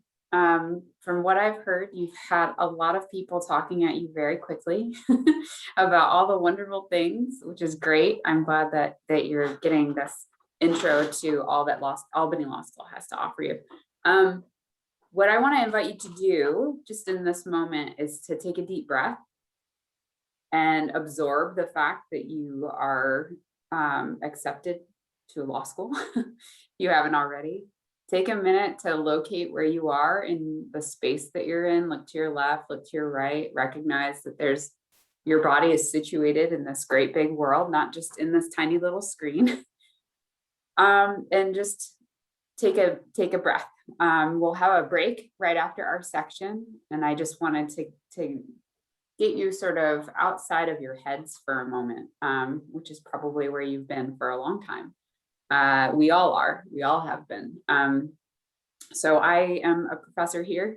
I am not a Zen guru, although I try very hard to prioritize self-care in my own routines in life, because it's a matter of professional responsibility, really. And that's what we teach in the Justice Center in our clinical programs, is that making sure that you have good habits and that you are taking care of yourself actually will help you take care of your clients. And in the Justice Center, this is the place where you will actually be practicing under a practice order that you'll take the oath that you actually will take to become a lawyer, and you'll be admitted to the limited supervised practice of law. And you will be representing real clients on real cases, or in some cases, you'll be working with prosecutors' offices to prosecute domestic violence-based crimes. So there are a lot of offerings. We have our family law clinic, an immigration law clinic, a community economic development clinic that involves assisting nonprofit organizations and other community groups and community organizations to make their community a better place. And then our health law clinic. Also under the Justice Center umbrella, and these terms aren't going to make much sense right now, but they will shortly after you arrive, are a number of field placements, which is a beefed up internship with a lot more support and supervision in about 150 different placements all across the Capital District. So we have a lot of exciting things available to you, but we only have 9 minutes, I think, before your break. And I do want to give Professor Ayers a chance to talk a little bit about what the Government Law Center offers. And I've noticed that you all have lots of questions. So importantly, I want to make sure that we get to those. But before I pass the mic to Professor Ayers, I just want to share with you that I know that many of you, if we took a poll, would say in response to the question, why are you interested in law school? I think a large number of you would say that you want to make your community a better place, that you want to improve the world, that you want to use the skills and gifts and talents that you've cultivated and developed and worked so hard to hone, and you want to use them for the benefit of society. And the Justice Center is really where you start to develop or continue to develop, because many of you, all of you, will bring in this whole person of you, all of the pieces of you that make you you, come to the Justice Center, and we help you identify which pieces of those you want to work on to become better in the lawyer role that you're about to take on. And I would just close by saying we talk a lot about that lawyer identity, and part of my advice is not making becoming a lawyer your full identity. You are valuable to this profession because you bring so much into it. And in the Justice Center, we try to help you start to balance out those things and see where they land in terms of how best to leverage your gifts and talents to make the world a better place. So with that, I'll pass it off to Professor Ayers to talk a little bit about how you can do the same thing in a different way in the Government Law Center. Thank you so much. And to everybody who's here, congratulations and welcome. I'm so excited to meet you when you arrive next time, and maybe next time we see each other. But like everybody else, I have an email address that's posted on the website. So if you have questions about what I'm saying and they don't get addressed now, please feel absolutely free to reach out. First thing I want to say is just, even though I'll take 3 minutes, but I do want to just say how I came here. I was always interested in working in government, in public service. I went to law school because I wanted to make a difference. I did some internships in government. I clerked for Sonia Sotomayor when she was on the federal appellate court, and found a job in the state attorney general's office, where I worked with a lot of state agencies on everything from the environment, civil rights, prison cases, stem cell research, and became deeply convinced that you can make a big difference in government. We want to help students prepare for that. Albany Law School really prides itself on its connections to government and government service. We have amazing connections to New York State government, to local government, and to the federal government too. And so the Government Law Center is designed to help students find their way in that world. Unfortunately, the world of government is not as diverse as it needs to be. It's far too reliant on old boys networks. And also, frankly, we could all do a better job training government officials. If you've ever been frustrated by government, come to the Government Law Center, make the government better next time by being the government next time. We're sort of like a think tank and consulting firm attached to the law school. We work on a model that's a little different from the clinics, but the basic idea is the same. We give you experience working with real policy issues. One way to think about the law is that there are different kinds of lawyers. Some of them work on individual cases, working for individual clients, and that could be a person or that could be a big company, but you still have a client. Other lawyers work in government doing policy. If you want to work in criminal justice, for example, you could work with individual clients, you could be a prosecutor, or you could work in the government making laws, writing policies. And the Government Law Center is designed to help prepare you for the policymaking approach. We have teams of students who are working on issues. One of our big focuses this year, just to give you an example, although we have a lot of different issues we work on, we've been working a lot on criminal justice reform in the context of police oversight, right? We work with the city of Albany. We have a unique arrangement where we manage their civilian oversight board. We're also working closely with local legislatures and cities all around New York State and even elsewhere to help them think about how to change their policing practices. So we go to meetings to help community members think about how to interact with the government. We draft legislation sometimes. Students come work with us. Sometimes they get academic credit. Sometimes they get paid for work study. But they work on those projects. And we also do work on immigration, aging and disability law, and rural communities. The last thing I want to say is that we have a mentorship program called the Government Law Center Fellowship, which is a 3-year mentorship program for people who are interested in going into government service. It's selective. We choose up to 15 students from each class, and we always have many more applicants than that. But even if you're not a fellow, we will still be your mentors. We still want you to come and work with us. You can be an intern with us. You can just come talk to me. I talk to students all the time.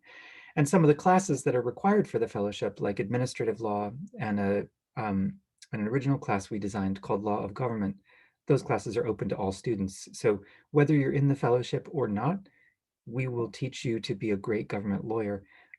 I want to leave our last 3 minutes for questions, so I'll stop there. But I do really encourage you all to reach out, send me an email. If you're getting a good vibe from me and Professor Rogerson that we're trying to express that we care about you and we welcome you, that's the vibe we've committed ourselves to, always trying to give our students, even if we ask tough questions in class sometimes. So ride with that and get in touch. Thanks. I'll jump in for a second and say thank you both, because I tell people to put questions in the chat and we'll field them from there. And also later on in the coming months, we're going to have in-depth sessions with both of these professors as well, about a little bit more about their centers and clinics. So be on the lookout for that as well. And I just want to mention, I meant to say one of the, give you a sample of what students are working on in the Immigration Law Clinic, which is the clinic that I direct. We have students last semester who represented folks who were stuck in the Matamoros refugee camp, which was created by the prior administration when they shut down the border through the migrant protection protocols.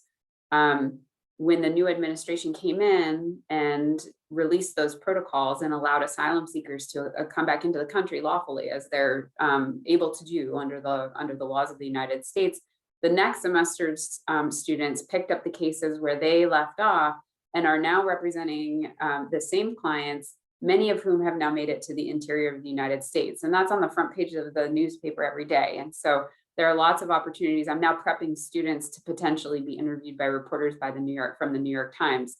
So there are lots of exciting, in every single clinic, there are these exciting opportunities to really be on the cutting edge of issues that are pressing in our community right now. I know we have a couple questions.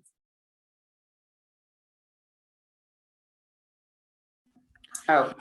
Yeah, the first question was about the government fellowship program that Professor Ayers mentioned. I know we answered in the chat, but maybe we could include that here as well. Right. So I said it in the chat, but applications are not due until the end of the summer, so you have plenty of time. And we welcome applications from joint degree students. As to competitiveness, we usually get between 40 and 50 applications for 15 spots. But after the first year, we let people apply again, and there's typically a lot more room after that.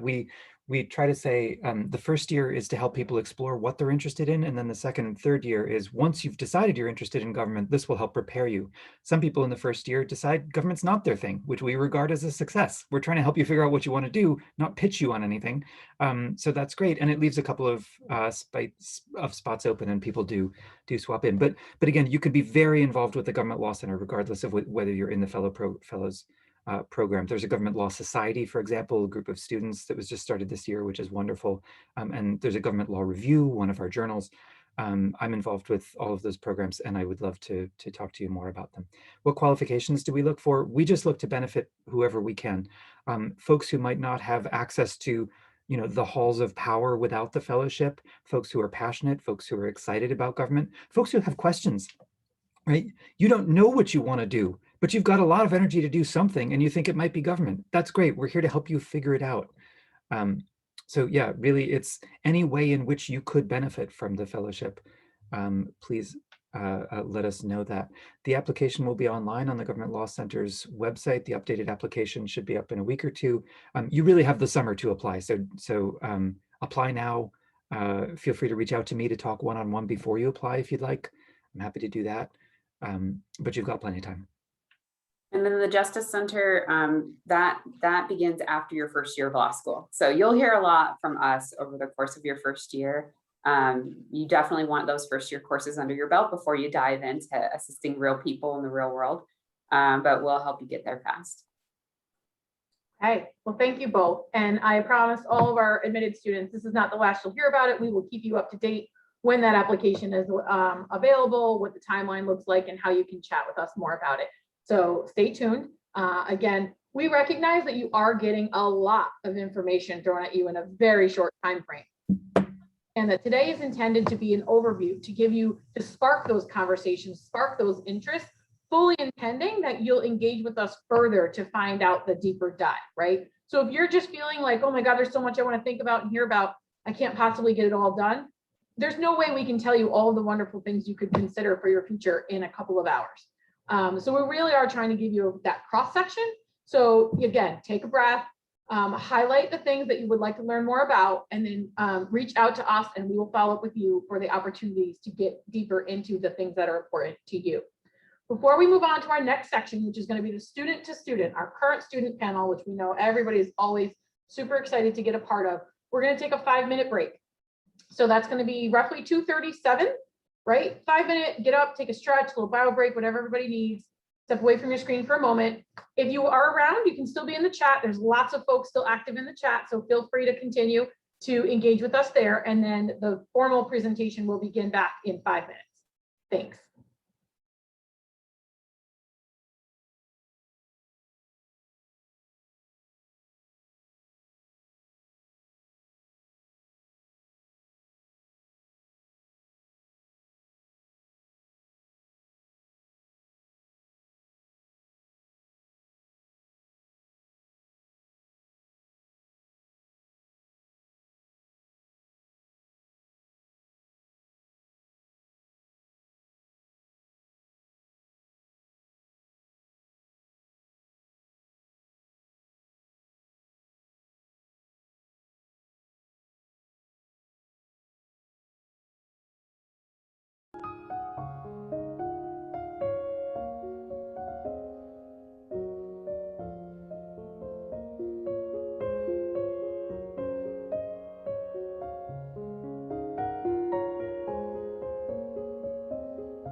Hey, hi, everybody. Welcome back.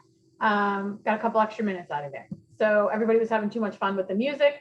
So next up, we are going to hear from a broad panel of current students, and they're going to tell you all sorts of matter about what it's like here at Albany Law School. The panel will be moderated by our Dean for Student Affairs, rather. So Dean Queenan, are you available to take the floor? I am. Thank you, Dean Mangione. Hello, everyone, and congratulations and welcome. So as Dean Mangione said, I am the Dean of Students at the law school. I am also on the faculty, and I hope you all will decide to join us. You may even be in my class. I teach a first-year class called Federal Civil Procedure. In fact, I have to tell you, I just got out of my office hour, and the students wanted me to say hello to you. So they're very excited to not be the new students anymore. So please come. They'll be very, very happy. And if you're not in my class, please be sure to find me and let me know if I can do anything to support you or just to say hi. Happy to answer more questions about the wellness initiative. I know that's come up, but feel free to reach out to me anytime, and I'm happy to talk more about that and anything else that the Student Affairs Office does. So, but my real role here is it is my pleasure to introduce you to some of our amazing students. And this will certainly not be enough time for you to get to know them, but I'm hoping you'll get a little bit of a taste of some of the opportunities we have on campus and what it's like to be a student at Albany Law School. Please feel free to put questions in the chat. The students of all of us are really good at monitoring the chat and answering questions in the chat. So please feel free to add any questions you have in the chat. So I'm going to briefly introduce them, and I'll share where they're from and one of their many activities and things they're involved in. And then I'm going to ask them some questions. So and I'm going to ask them to say hello when I introduce them. So we have two first-year students. We have Allison Magnarelli and Bevan Nedamthudagi. Hi, Allison. Hello, everyone. Bevan. How y'all doing? How are you? Good. So Allison is from Syracuse, New York, and Bevan is from Pleasant Valley, New York. They are both representatives on the Student Bar Association. Allison is the president of her class, and Bevan is also a member of the Asian Pacific American Law Student Association. Again, I'm giving you a little bit of what they're doing, but they have many more things. I'm sure they'd be happy to tell you about all the things they are involved in. Thank you. So our second-year students that are here are Akeem Cadet and Katie Daniels. Akeem is from Rockland County. Hi, Akeem. How are you? Hi, everybody. How everybody doing? And Akeem is on the Student Diversity Committee. He's also a teaching assistant for contracts, which is another first-year course. Katie Daniels is on the Government Law Society. She's the secretary, I believe. Katie's from Phoenix, Arizona. So she moved over to this side. And she's also been involved in moot court. She was the client counseling competition finalist. Hi, Katie. Thanks for being here. Hi, everybody. And then we've got 4 of our 3Ls, we call them, our third-year students. So almost done, right? So we've got Andrew Ellis, who likes to be called Ellis. Ellis, how are you? Good, how are you? Welcome, everybody. So Ellis is from Syracuse. He is the editor-in-chief of the Government Law Review. So you may have heard a little bit about, well, Professor Ayers just talked a little bit about the Government Law Review, but it's one of 3 student-run journals that we have. And we also have Noor Khalid. Noor, are you there? Hi. Hi, Noor. So Noor's from Canada, and she's also the vice president of the Muslim Law Student Association. Thanks, Noor. We also have Joe Pidell. Hi, everybody. Joe is from West Babylon, New York, and he is the executive director of our moot court program. Hi, Joe. Hi, everybody. And finally, we have Libby Volkman, who is from Poughkeepsie, New York. And Libby is the president of the 3L class, and she's also a member of the Criminal Law Society. Hi, Libby.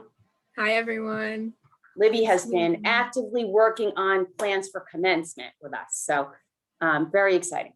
So, so I'm going to start by asking some of our students to share why they decided to come to Albany Law School, why they chose Albany Law School. So Allison, I'm going to start with you, if you don't mind. Hi.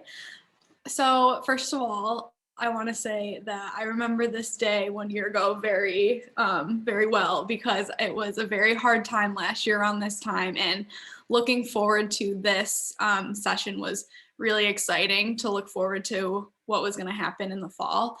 And I think that goes to the question of why I chose Albany, because I was so impressed by this program specifically and all of the professors. I felt like everyone really cared about what was going on with the students.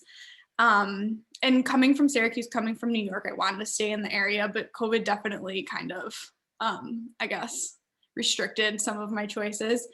But the Capital Region was also a very big factor. The Government Law Center was a very big factor in my decision. I am a GLC fellow too, so if anyone has any questions about that program, I'll put my email in the chat. But it was really the community coming on campus and seeing it was a great opportunity, and the videos that are posted are very accurate of what the campus looks like. So definitely watch those, and we have great tour guides. Joe was mine, but yeah. Yeah, Joe actually arranged for you to run into Dean Willett, right? Not sure it was arranged, but happened, which was great. Noor, how about you? Hi, everyone. Congratulations on your acceptance. So as Dean Queenan mentioned, I'm from Canada. And so, of course, I had opportunities available to me over there, but I chose Albany Law because I wanted to challenge myself. I knew that by choosing this school, I would be interacting with professors who truly care about your education and teaching you hard legal concepts and making sure that you're successful on your law school journey. I never had the chance to actually visit the school before coming just because of distance, but I could tell by the information on the school's website and the outreach from current students at that time that this was definitely the place for me. Thanks, Noor. And Ellis, how about you?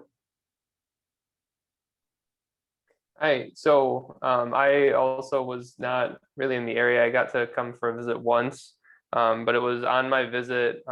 Georgia actually gave my tour, and I really liked the campus. And when I got to meet with the Career Center and with professors, I really just clicked, and it made sense for me to come here. Thanks, Ellis. Ellis is actually a star in one of our videos too. I don't know if you saw that one yet, but check it out. It's a great one. It gives you a tour of the school. So let's talk. I know many of you probably are thinking about how you're very excited to come and you don't know where you're going to live, right? So the students are going to share a little bit about where they live while they are students at Albany Law School. So Bevan, I'm going to start with you.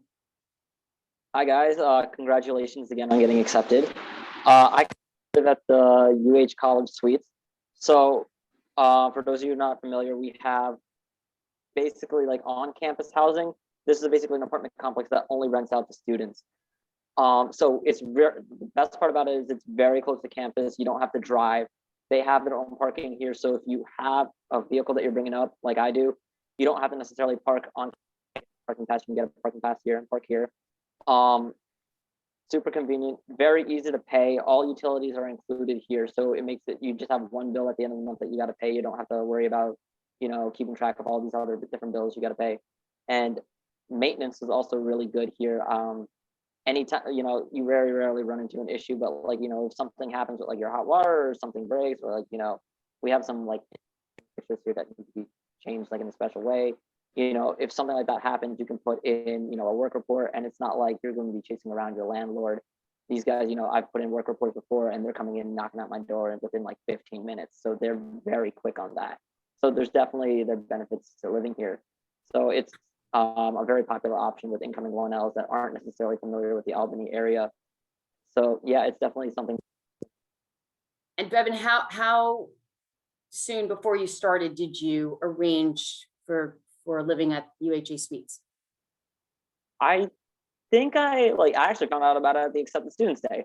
Oh. So yeah, I found out about it through here. And then I reached out to the building manager, Meredith McLean. And I was able to, over the summer, that's the other thing is they're very accommodating. Over the summer, I was working full time and I would be on the work site. I was in construction, so I'd be on the work site. I'd be calling her up from the work site, trying to figure out when I could come up and visit. And, they were always super accommodating. So I think I visited sometime in like early August, maybe. Okay. And then I was able to sign my lease and get over here. And how long would you say it takes you to walk here? Walk to the school from your apartment? So I have a funny story about that. There was one time for Professor Jim's class, I forgot my headphones and we needed it for breakout rooms that day. Rather than asking if anybody has spare headphones in the class, I jumped up, sprinted back to UH, grabbed my headphones and sprinted back. I think I did it in 8 minutes flat. So I did it before he could even take attendance. So that's how close we are. Good. All right. I love that. That's great. That's a good story. All right. How about Libby? Libby, where do you live? Hi, everyone. So I live in the Helderberg neighborhood, which is a very common place for Albany Law students to live if you want to live with roommates. So I went to UAlbany and I had been in the Albany area for a while, so I kind of knew where I wanted to be. And in my 1L year, I lived with my sister, who also lives in Albany, in the Pine Hills neighborhood, which was great. It's like 10 minutes away. But after my 1L year, I knew that I'd benefit more from like living with other students. So I have my 2 roommates who I met at orientation. We were in the same section and we kind of searched around on, I think Joe dropped the websites in the chat, like apartments.com and like those ones. And we toured a bunch and we finally found this house in Helderberg, which is only like a 5-minute drive from the school. It's just a little bit closer. So it's perfect for me here with my roommates. But if I were to have wanted to live alone, I think like the Lark Street area, which is like a very historic street in Albany, that's a really good spot to look as well. And Joe, and you're neighbors with Joe, Yes, right? Yeah. Joe and I are neighbors. Yeah. It's great. Helderberg is great. It's a lot of students and it's a lot of families too. So it's pretty safe, but you're still with, grad school aged people as well. Thanks, Libby. And Akeem, who lives a little bit farther drive, right, Akeem? Hello, everybody. Yeah, I live about 10 minutes away. It's a quick little 10-minute drive on the highway from where I live. I live in an apartment complex. It's in Menands. And when I was looking for somewhere to live in the summer before coming to law school, I was looking everywhere. I was looking in the city. I was looking outside the city. But I guess something about me was that I've always been a suburban kid, and I like the quiet neighborhood. I like the like things being like stores being close by, I guess, like a little drive away. And I settled on this apartment complex in Menands. It has private parking. It's actually pretty cheap. It's a very cheap option. And it's a little 10-minute drive away. I can make it 7 minutes if I really want to, but all right, slow down. 10 minutes is good. Yeah. Thanks, Akeem. Okay, so I think probably another thing some of you are thinking about is what is it actually like at Albany Law School during a pandemic, right? So I'm going to ask Katie Daniels to share a little bit about what it's like. I should mention Katie is also a work-study student. She works with the Student Affairs Office. So I see her quite often because she is, I could yell to her if she were in this office with me, but she's definitely on campus a lot. She can hopefully give you a little bit of a sense of what it's like. Yes, well, first of all, it's probably the best part about law school is being able to work with Dean Queenan all the time. But I would say during law school is amazing pre-pandemic and also during the pandemic. Obviously, it's not ideal, but I think the law school's done an excellent job with getting the sense of community that you used to get in person. Now we just kind of get it through a screen, which is not as exciting, but I think we're doing the best we can. And I think it's a testament to show how involved faculty members want to be in the lives of their students, because that was probably my favorite part first year is being able to interact so frequently with the faculty. And I was a little nervous that would go away, but I think if anything, I've been able to interact more through the screen, face to face with faculty and get one-on-one time with them because they make that a priority. So it's just been a really nice community feel, even despite the pandemic. And have you been in classes in person and remotely, Katie? Yes, that's another thing that's been really great is there's been tons of flexibility. I'm on campus for about like 80% of my classes this semester. But if I go normally in class, if there's like a time I can't get there or something, I can take it remotely, but professors are extremely flexible and making sure that you have what you need. Either way, it's a great way to learn. Thanks, Katie. How about you, Akeem? So Akeem he also stars in a video, which you can probably find if you do a little searching. So Akeem, what's it like to be on campus? Being on campus, it's a very nice change of scenery than being like at home all the time, I would say. And overall, being remote, I'd be lying if I said it didn't hold some unique challenges, but seeing the institution's commitment not only to our safety by giving us a remote option, but we also saw firsthand the law school's commitment to, like Katie said, the law school experience in general. And going to school really allows me to maintain those personal relationships with the other students, with the teachers, and seeing them in person was really helpful. And it really spoke a lot about the law school's commitment to us by allowing us to have that option while also being safe. Thanks, Akeem. And Joe. So Joe, as I mentioned, Pidell is the executive director of the Moot Court program. So I'll give Joe a little congratulations here because he managed to take a program that is in person and moved it completely virtual. So he has been working on new protocols and guidelines, and they really didn't skip a beat. And we've had a very robust Moot Court program, but maybe Joe, you could talk a little bit about what it's like to be in Moot Court and be in class during the pandemic. Yeah, definitely. Thank you. I appreciate that. I love the school because it really does put a lot of the work into it for its students, and you can tell. I was there. I'm still a little nervous with COVID, but when you walk into the school, you just see the yellow tape on the floors, spreading things out, making sure that people are wearing masks. There's a COVID committee because they want to make sure that people are staying safe. And there's just a lot of great things that the school has put into place. You see plastic dividers to divide things. So once school was able to reopen, I was nervous going in at first, but now I feel genuinely comfortable because of all the precautions, actions that they took.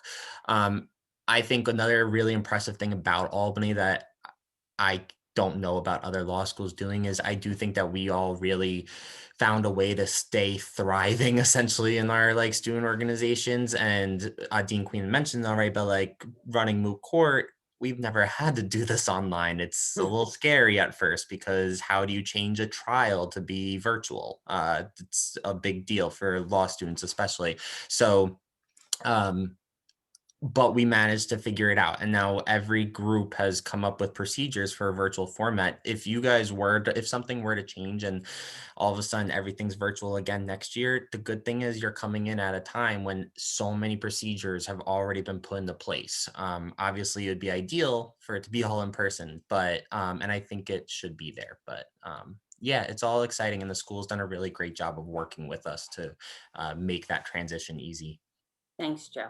Yeah, and I should add that while the competitions have been virtual, we've been able to get approval through our safety committee to have some of the final rounds of the competitions be in person so that the students could be in person. The judges are often still virtual, but it's also allowed us to have judges from very far away judging competitions. And, in a non-COVID, where we're always looking for the silver lining here, in non-COVID times, they may not be able to get here to judge a competition. So it's opened up some other opportunities that way.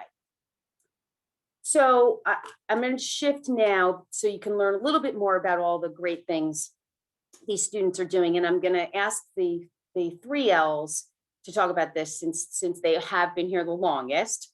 So what has been your most rewarding experience at Albany Law School? So Noor, how about we start with you?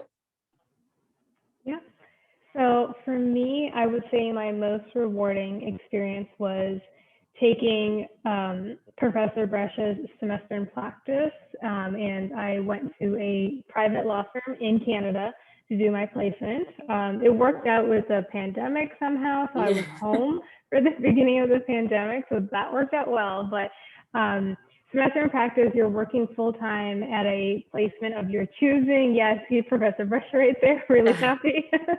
And so I got to take the concepts that I've learned in school and actually apply them while doing work at the placement. It was really cool to just see how everything just comes together in reality. And then it also felt like you were, getting closer to becoming a lawyer because you're actually meeting with people, kind of, obviously virtually, but you're still working with people, and this is real stuff that's making a real impact.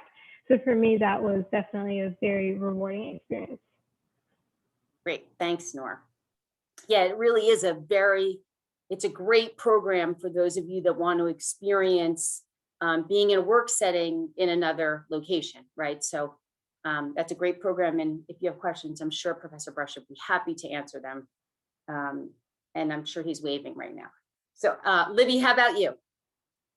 Most rewarding experience? So I would say my most rewarding experience has been my internship at the district attorney's office.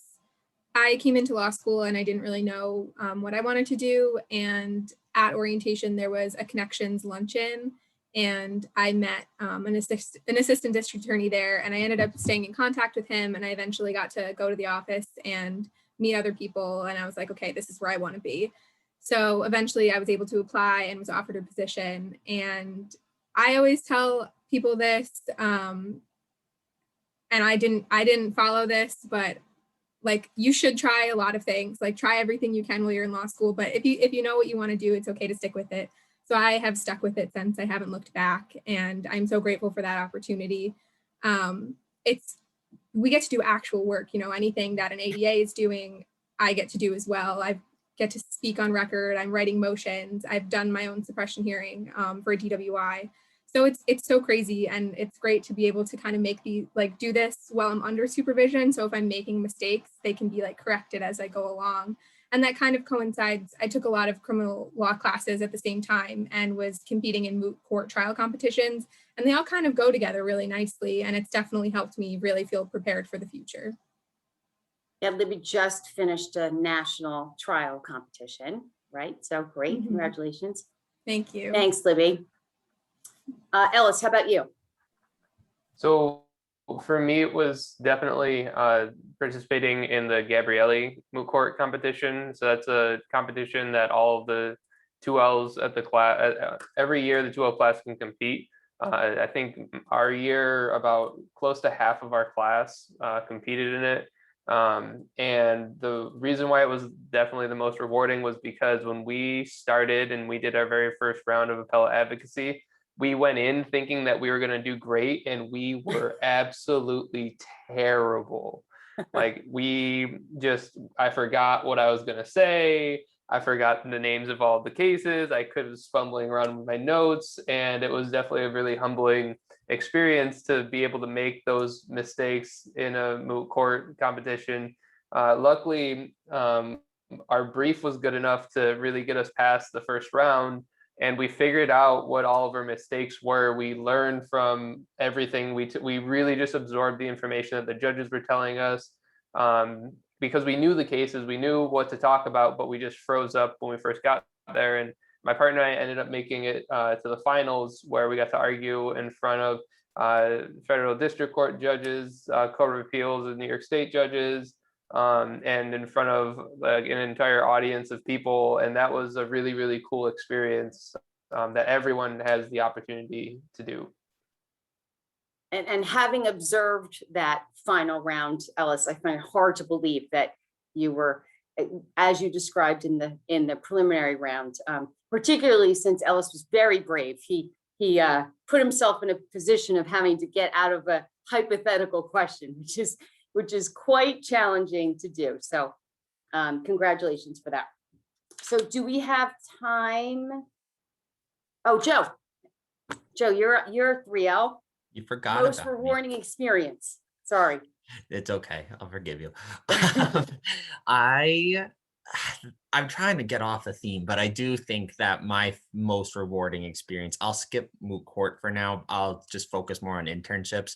I came from a math teaching background, so I came into law school completely avoiding reading. Like it was all numbers. So coming to law school is a complete different switch, and I was able to choose a judicial internship for Judge Clark, and where I got a whole different background. And then I was like, okay, that's a little slow for me. Maybe I want to do something faster. So I went to the Albany County DA's office, and then I did the AG's office, and then a firm. And like, it's just, the whole thing is that there's endless opportunities in Albany. And I'll say this about wherever you go, you really have to it's whatever you make it out to be. But what I found is, coming up from Long Island, I had such unique experiences at Albany, and the Career Center works so well with you. It's amazing. And I'm like seeing everybody get offers, and it's wonderful. So I'd say that that's the most rewarding experience, and the tight-knit community that Albany has with the area that helps you get those internships. Thanks, Joe. So Ben and Dean Mangione, do I have time for, how much time do we have? Yes, Dean Queen, you can go for another about 15-ish minutes. Okay, great.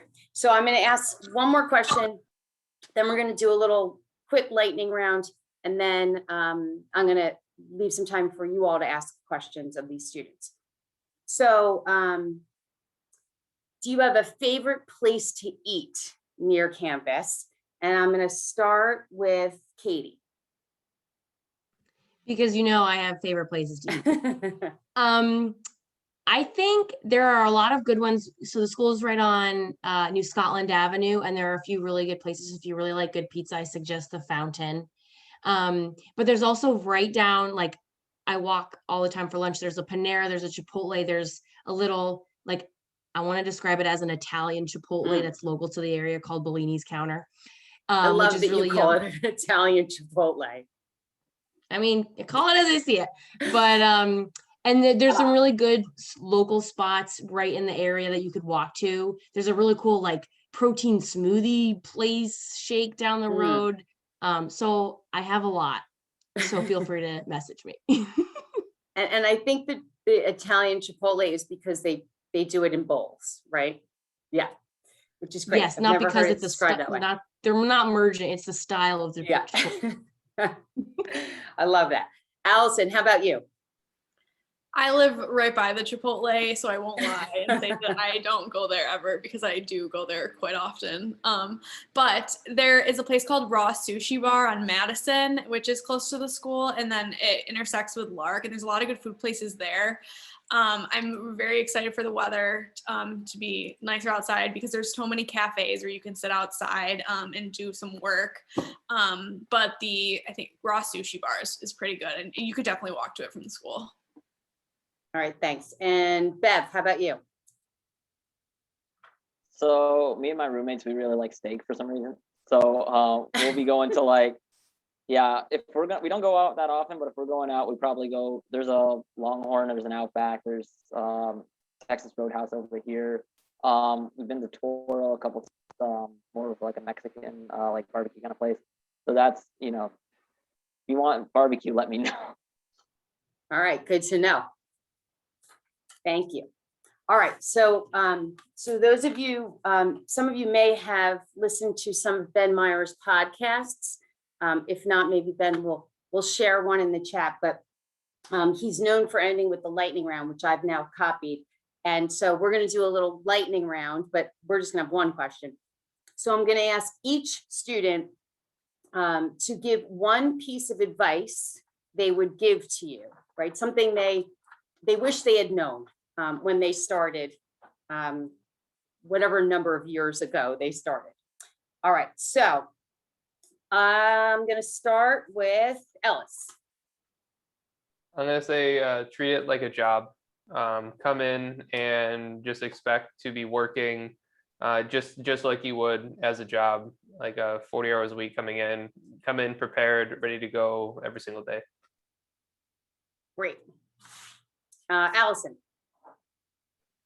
I want to answer Mara's question kind of in this. Okay. I was thinking about this today that there's going to be a lot coming at you, as you can see from like internships, moot court, all these things. And it's really important, I think, to like separate yourself, like just focus on like one thing at a time. Cause like with SBA thrown in, like you want to like have all these windows up on your computer and like try to like email and all these things, but it's really important to kind of like sit and just focus on one thing, because that'll kind of help your mental space and also help you be more efficient like in that. Good advice. Akeem. The one piece of advice that I would give would be to cut yourself some slack, because you're gonna be having some troubles sometimes, and I think it's important that you have compassion for yourself, because you don't want to beat yourself up when you do run into those troubles, whatever they may be, because it just matters what you do going forward from that instead of beating yourself up. And cut yourself some slack, basically. I love that, Akeem. And it's good advice, because I think often when students come into law school, they expect to know everything, and you're here to learn, right? So if you knew everything, you wouldn't have to come to law school. So Akeem is right. It's a learning process, and you really want to approach it that way. And so appreciate that you all were accepted. Congratulations again, because we believe that you can do it, and you can do it. Bev. So I think this took me a long time to figure out, but know your limits and know when to step back. You know, like so for me, like undergrad and even like the first semester here, I would always try to just like try to do everything in one shot. You know, just try to brute force it. And like, you know, if you're sitting there for like several hours and you're gonna hit a point of limited returns where you just got to be like, okay, I need to step back. I need to go take a break. You know, give yourself that personal time. You know, like take that break, come back to it with fresh eyes. And a lot of times it'll make a lot more sense. Don't just try to, you know, force it to happen right then and there in that moment. It's not worth it. It's gonna beat you down more than anything. And at the end of the day, you might end up with a worse product. So definitely give yourself some time to breathe.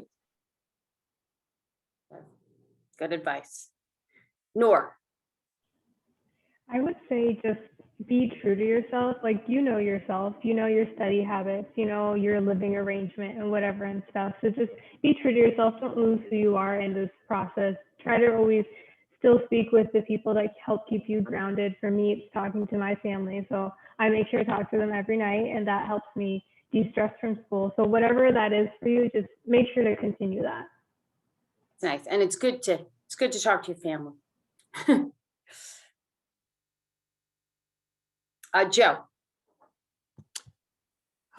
Yeah, so advice. I would say that when you choose your law school, where you have to choose a school that makes you the most comfortable, so that you're most willing to basically push for whatever it is that you want. So I came to Albany and I just felt comfortable instantly. I got into the admissions office. I made it my home, and it's sort of helped me take advantage of the area and really grow my resume. I don't think I could have done that if I went to other law schools that I wasn't as comfortable with.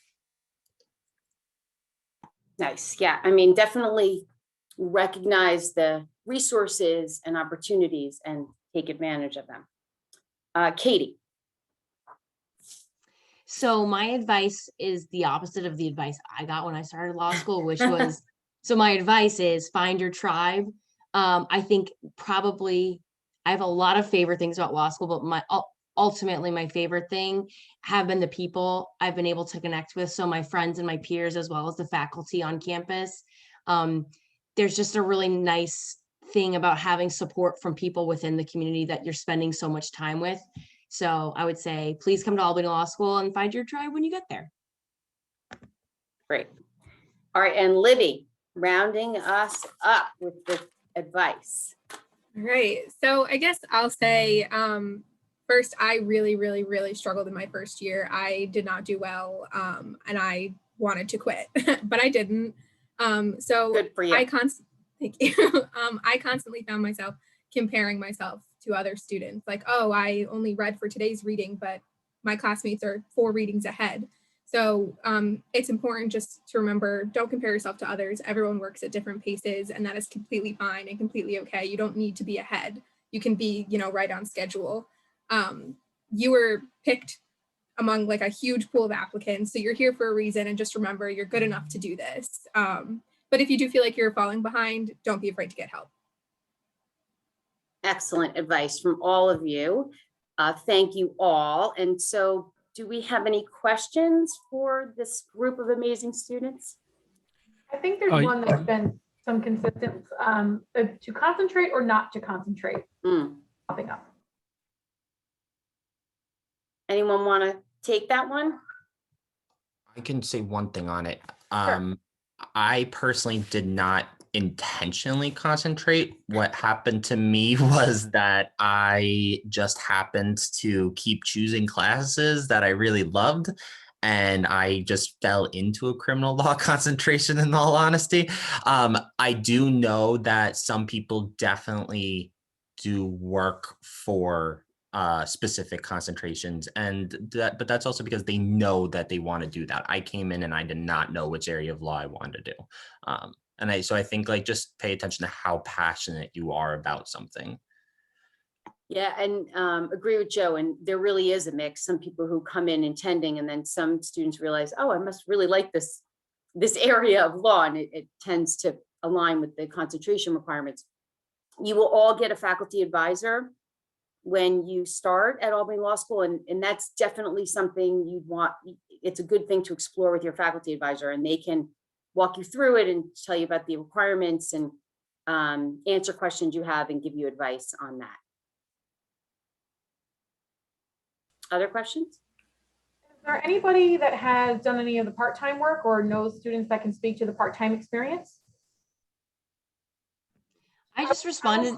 Oh, sorry, Katie, I will just clarify. We do not have a traditional part-time program where it's structured as a part-time program. We do have a 4-year track, which is a slightly reduced course load each semester. And there is generally some flexibility between 2 to 4 years based on all of our JD tracks. So part-time is a little bit of a flexible term, but yes, there are students who are sort of working or have other full-time responsibilities and balancing law school. So Katie, sorry to interrupt.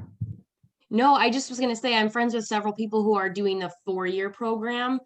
And I think for everybody, I think it takes an adjustment just to figure out law school. But I think for them, they have to be a little bit more disciplined with their time management. But after a few weeks, they were able to figure it out and find a groove. So it's definitely doable. Otherwise, I don't think the law school would offer it. I think you just have to be intentional about your time.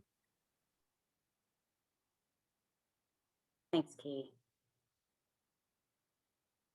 Other questions?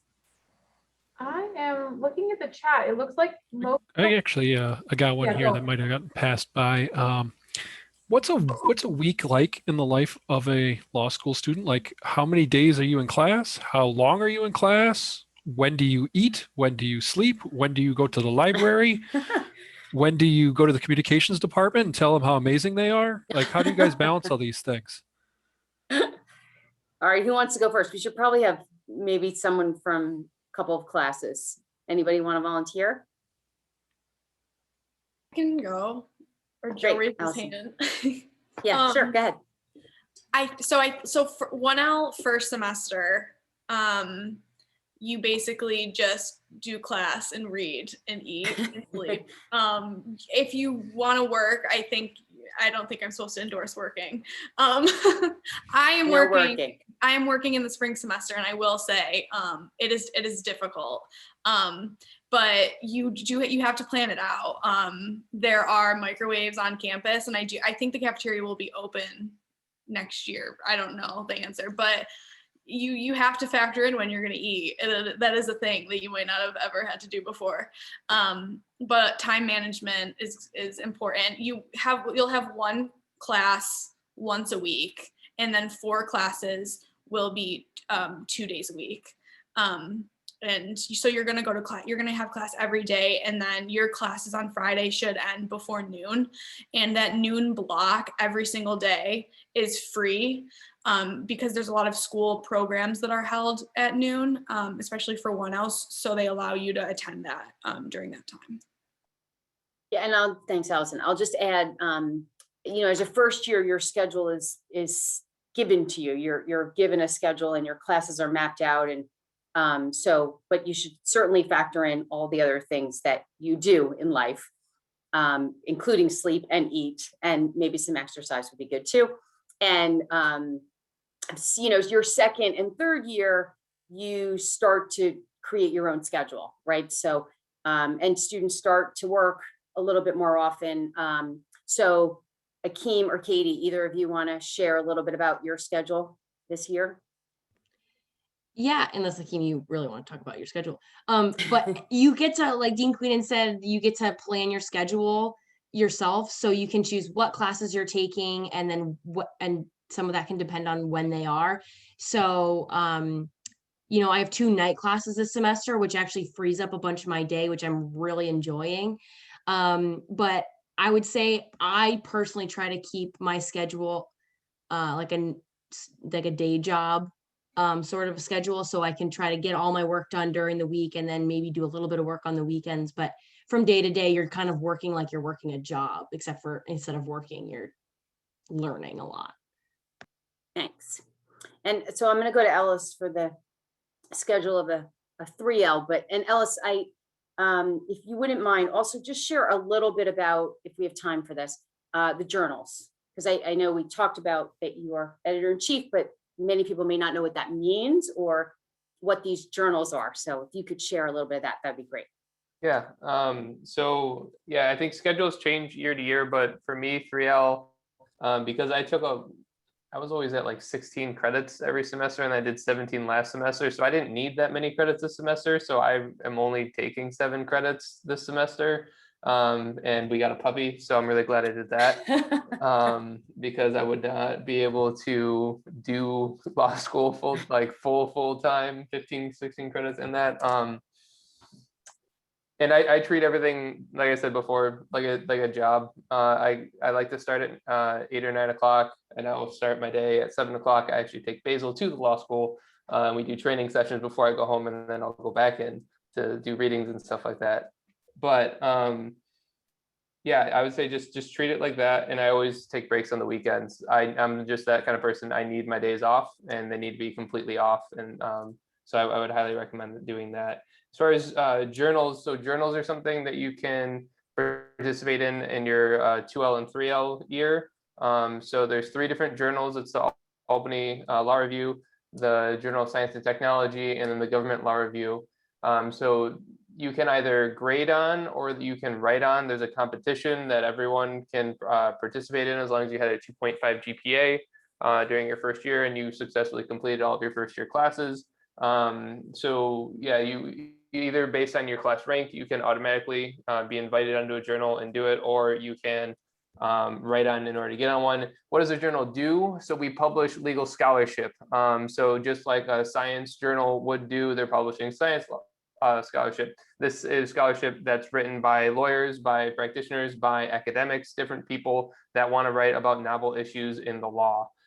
So we focus on government, public policy sort of work, which it can be pretty wide. A lot of it, I think, is more like admin law, local government, conflicts within government. I know Albany Law Review does different things. They do some New York State specific stuff. So Journal of Science and Technology does that specific kind of stuff. But the reason why we join it is to be able to get real, tangible skills that you're going to need later on as well. It's really good to help with your writing. It's really good to help with your attention to detail. Everyone's going to be talking about blue booking, and you're going to get this book in the mail that you ordered right before you get to law school, and it's going to be really important. And you're going to have to know how to use it. This is just another good way to practice actually using it. It's just doing citations. It's nothing like crazy. There's no mystery behind it. Don't let anybody tell you otherwise. So in a nutshell, journals. That's great. Okay. Any others? I think we're probably gonna pause here, but Okay. I want to express and sort of re-emphasize that today is not the last opportunity that you will have to speak to these and many of our other current students. There is the student ambassador page, which is linked in the chat a couple of times. It's also linked from your accepted students website that we keep promoting to you. So I want to really encourage you to keep an eye on the student ambassador page as well as the student events, the accepted student events, because we will have more focused, designated sort of chat sessions where it's just student to student. And especially once you've selected your law school and you're moving into the summer and your relocation and things like that, we know that there are deeper conversations that need to be had. So again, we're starting them today. We look forward to continuing with them in the future. I want to say thank you to all of our wonderful students. You guys really are sort of the heartbeat of Albany Law School, and you make our days so much more fun. So we can't wait till we're all back to face. But in the meanwhile, you sure are showing us how it's done in virtual land. So thank you all for being here today. And thank you, Dean Queenan, for your thoughtful moderation. You definitely have demonstrated that you know everybody well and can know who to go to for certain information. So we appreciate that as well. My pleasure. Congratulations again, and thanks to all the students who participated. Great. Thanks, guys. Thanks, everybody. So to our attendees, our current students, we're getting into the home stretch. We understand this is sort of a long day, but we have so much we know is on your minds. Based on some of the chats questions in the chat, I know that career support and mentoring and job security and those sorts of things are on your minds. So our last half hour, we're coming into that home stretch. We're gonna hear from our Career and Professional Development Center, and we're gonna hear about our alumni mentoring program. So that's coming up in the next couple of chunks. So if you can stick with us, and then we'll have Dean Willett back to close us out and answer any final questions for you. So thanks for sticking with us. And I believe that Joanne Casey from our Career and Professional Development Center is next up. Joanne, are you here? I am here. Awesome. Hi, Joanne. Take it away. Hi, Mangione. Thank you for having us today. Welcome, everyone. My name is Joanne Casey, and I am the director of the Career and Professional Development Center. First of all, congratulations on your acceptance to Albany Law School. We are thrilled and hope you are going to join us here in the fall. Today, you're going to hear a little bit about the Career and Professional Development Center, and who better to hear from than some of our students and a recent graduate who can talk to you from all the different perspectives. So I'll start by introducing our panelists, and then I'm going to hand it over to them so they can tell you about their experiences. Today we have Fabienne Lamar. Fabienne, oh, there she is. Fabienne, are you here? There she is. Yes, hi everyone. Fabienne graduated in 2019, and she was gracious enough to come back and join us today. We have our third-year student, Pablo Jimenez. Pablo, are you here? Yep, I'm here. Hi, Pablo. Pablo's our third-year student. We have Nicole Scholl, our 2L, our second year. Nicole. Hello. Hi, Nicole. And our first year, who was just sitting in your seat but a year ago, Abigail King. Hi, Abby. Hi. Thank you all for joining us. So I'm gonna start by having them tell a little bit about their experiences with the Career and Professional Development Center. So I'm going to ask our speakers to talk about some of the internships and experiences they have taken on and are about to take on, and how they utilize the Career and Professional Development Center as a student, and for Fabienne as an alum. So Fabienne, you want to start us off? Sure. So thank you so much, Joanne, for inviting me to be a panelist. As an alumni, I'm happy to help in any way that I can and share my experiences that I've had with the office. So during my time at Albany Law, I actually worked with Dean Fitzpatrick throughout my time. And we had a few mock interviews scheduled where we spent a lot of time focusing on my winning responses. She revamped my cover letter and my resume for me. She also assisted me with internship and job searches. And I actually was able to participate in the diversity internship after attending an event hosted by the center. And now as an alum, I came back and I'm actually working with Joanne now to assist me with searching for a new role as I come to the end of my fellowship. Thank you, Fabienne. And Fabienne brings up a good point that I meant to mention in the beginning of the presentation, is that we work very closely with our students. We actually pride ourselves on the individual attention that the Career Center provides to all our students and alumni.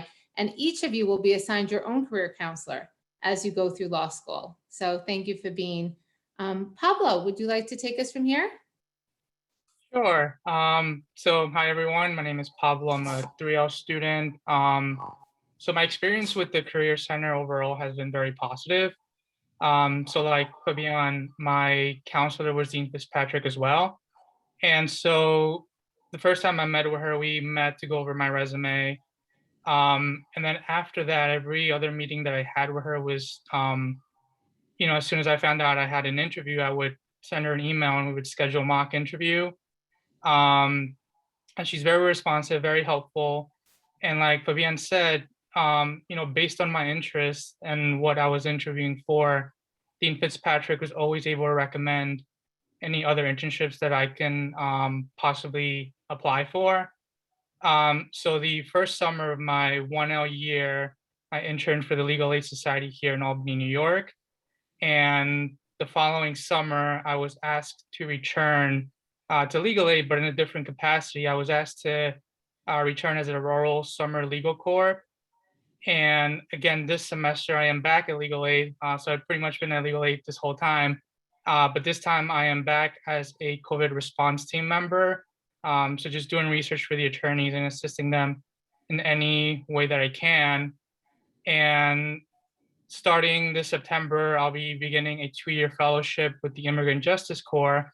And I'm very grateful to Dean Fitzpatrick because she was very helpful in the whole process of sending out my application, reviewing my application materials, and getting ready for my interview. So again, just overall, my experience has been very positive with the Career Center. Thank you, Pablo. Nicole, our second-year student who's heading down to New York City this summer. Nicole, can you tell us a little bit about your experience? Yes, absolutely. Hi, everyone. So like Joanne said, my name is Nicole and I am a second-year student. So when I first came in my first year, I had no idea what I wanted to do for my field career or anything. I had no idea which area of law I wanted to go into, and I would work with Joanne all the time trying to figure it out and trying to figure out for my first summer what type of internship I could get to help me figure out where I wanted to go into. So we ended up figuring out that I should go try out litigation, and I got a internship with the Northern District of New York last summer, where I got to work with Judge Kahn, writing different draft opinions, working on my own cases, and researching the law for him was just such an incredible experience to see how the court system operates, especially during the times of COVID, and for me to see if the court system was where I wanted to work. And when I was working there, I realized, maybe the court system isn't necessarily for me, even though I had an incredible time. And we started figuring out different avenues for me to go into my career. And, after attending a lot of different events about different legal careers and legal paths, I figured out that I want to go into corporate law. And now I'm going to be having a summer associate this upcoming summer in New York City with a large law firm. So that's great. Nicole, you did the interviews through our on-campus interview program, which at times in pre-COVID were held on campus, but this year we did it virtual. How did that go for you? I thought the virtual interviews were very seamless. I think, at least for me, because we had so much time spending all of our classes on Zoom, I felt very comfortable being on this platform and just talking to people. And honestly, it made me less nervous during the interviews because I was kind of in my own room, in my own comfort zone. And so, you could only see the upper half of me. So it made me less nervous. And everyone was, I think sometimes they were a lot more lenient during the interviews and a lot more relaxed because they knew it was such a different format. So I enjoyed it. That's great. Thank you very much. Abby was just a year ago sitting in your shoes and now is off to do an incredible summer internship. So Abby, do you want to tell us a little bit about your experience? Yeah, so I came in this year also like Nicole, kind of not sure what I wanted to do and what I was interested in long-term after law school. And Colleen, my advisor, reached out to me really early on to kind of just get to know me, get to know my interests, which I think helped her kind of understand what might be a good fit for me. So this summer I'm going to be interning, also like Nicole, at the Northern District of New York with Judge D'Agostino, which I'm also hoping will be a really interesting kind of insight into the federal court system. But Colleen did a really good job of kind of pushing me to apply for this position, but also to get into some of the mock interview programs that were offered by the Career Center, and go through my resume, my cover letter, my writing sample, kind of go over it again as I made changes to it. So it was a really positive experience. Oh, that's great to hear. I know that the relationship between the students and your career counselor are very important.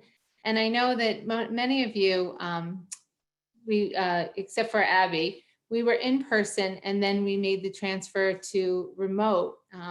And for me, I was worried in the beginning as well, but I thought, I felt even more connected with all of you, after we went remote.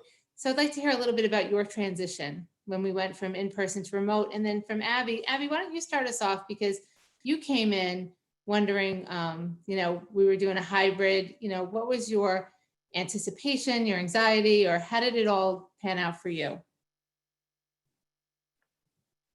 Yeah, so I was a little bit nervous about how everything was going to work. But I found that particularly with the Career Center, it was really natural to develop a relationship with my career advisor. Colleen sent out a Zoom invite to get to know everyone in my section in October.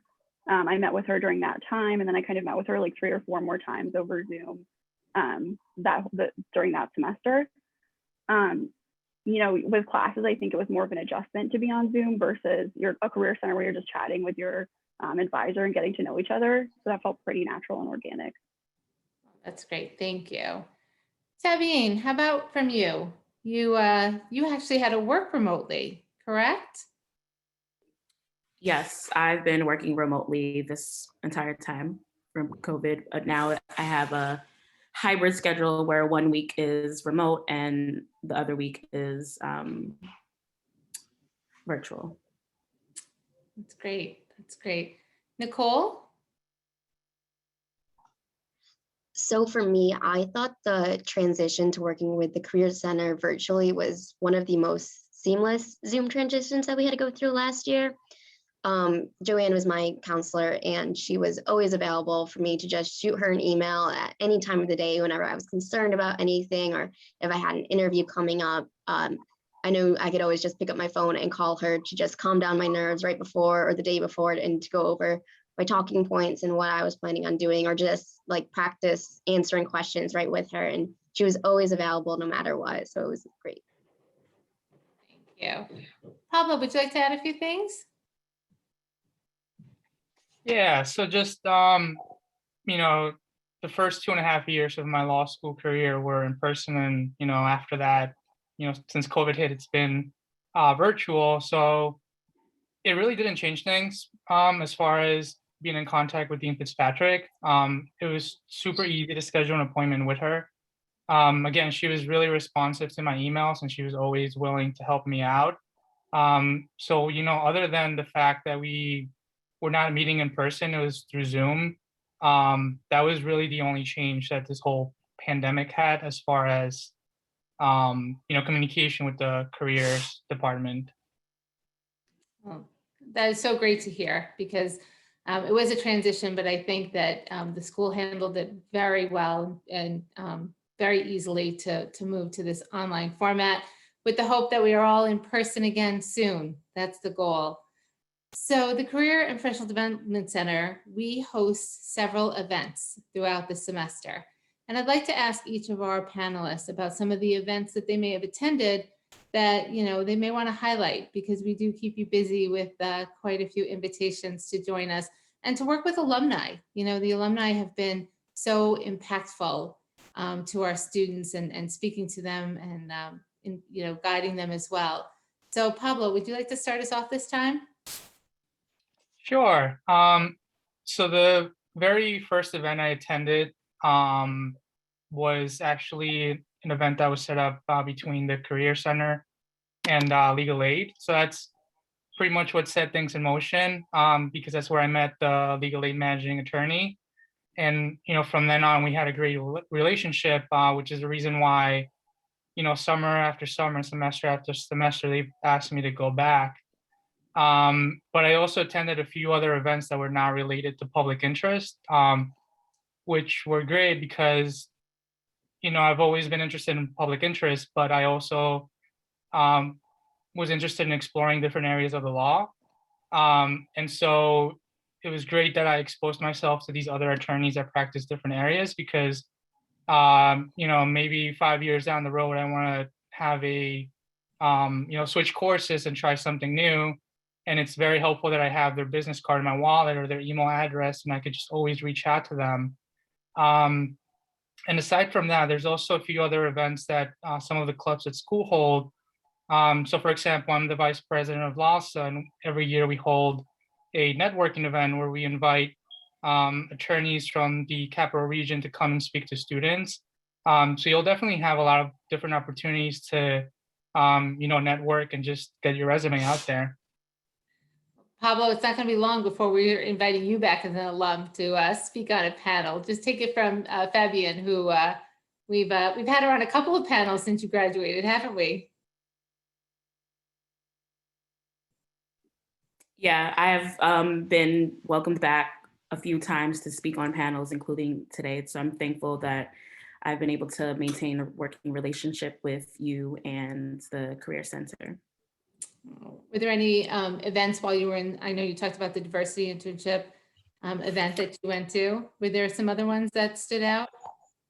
One of the events that's resonated with me the most was, it was a panel based on alternative legal careers where I was exposed to in-house counsel position as a career path. And before that, I had no idea that it existed. So I was actually excited to learn about the different kinds of careers that I could explore once I graduated. And now as I'm continuing my job search, in-house counsel is one of the options that I'm considering now.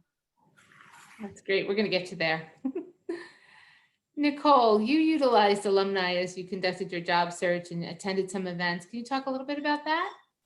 Yeah, so I have attended a lot of the career service events, especially over this past summer. They hosted what was called the Women's Leadership Initiative, and every single week there was a different program with a different woman alumni who is so incredibly successful, talking about, their past and their career and what they've gone through. And I attended all of them to listen to kind of how they've gotten to where they are and what they like about their jobs and what they don't like. And I was able to really network with these incredible women and, keep in contact with them. And they eventually helped me get a job in New York City. So it's just amazing. And I highly recommend going to all of them.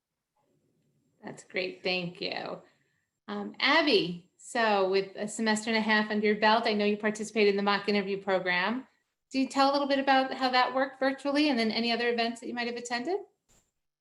Yeah, so I am just like one semester into my 1L year, so I probably have not taken advantage of everything that I should have yet in terms of what the Career Center provides. But I did do the Women's Leadership Initiative partnership with the Career Center that did mock interviews with, high-ranking professionals, a lot of alums, to kind of see what the process would be like before kind of a lot of the summer internships started, which was really, really helpful because I got like a lot of feedback that you wouldn't necessarily get from a real interview about everything from like eye contact to the way I was speaking, and a lot of positive reinforcement too that made me feel more comfortable moving forward with real interviews.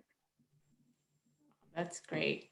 That's great. Well, I also want to be mindful of the time and leave some time for questions.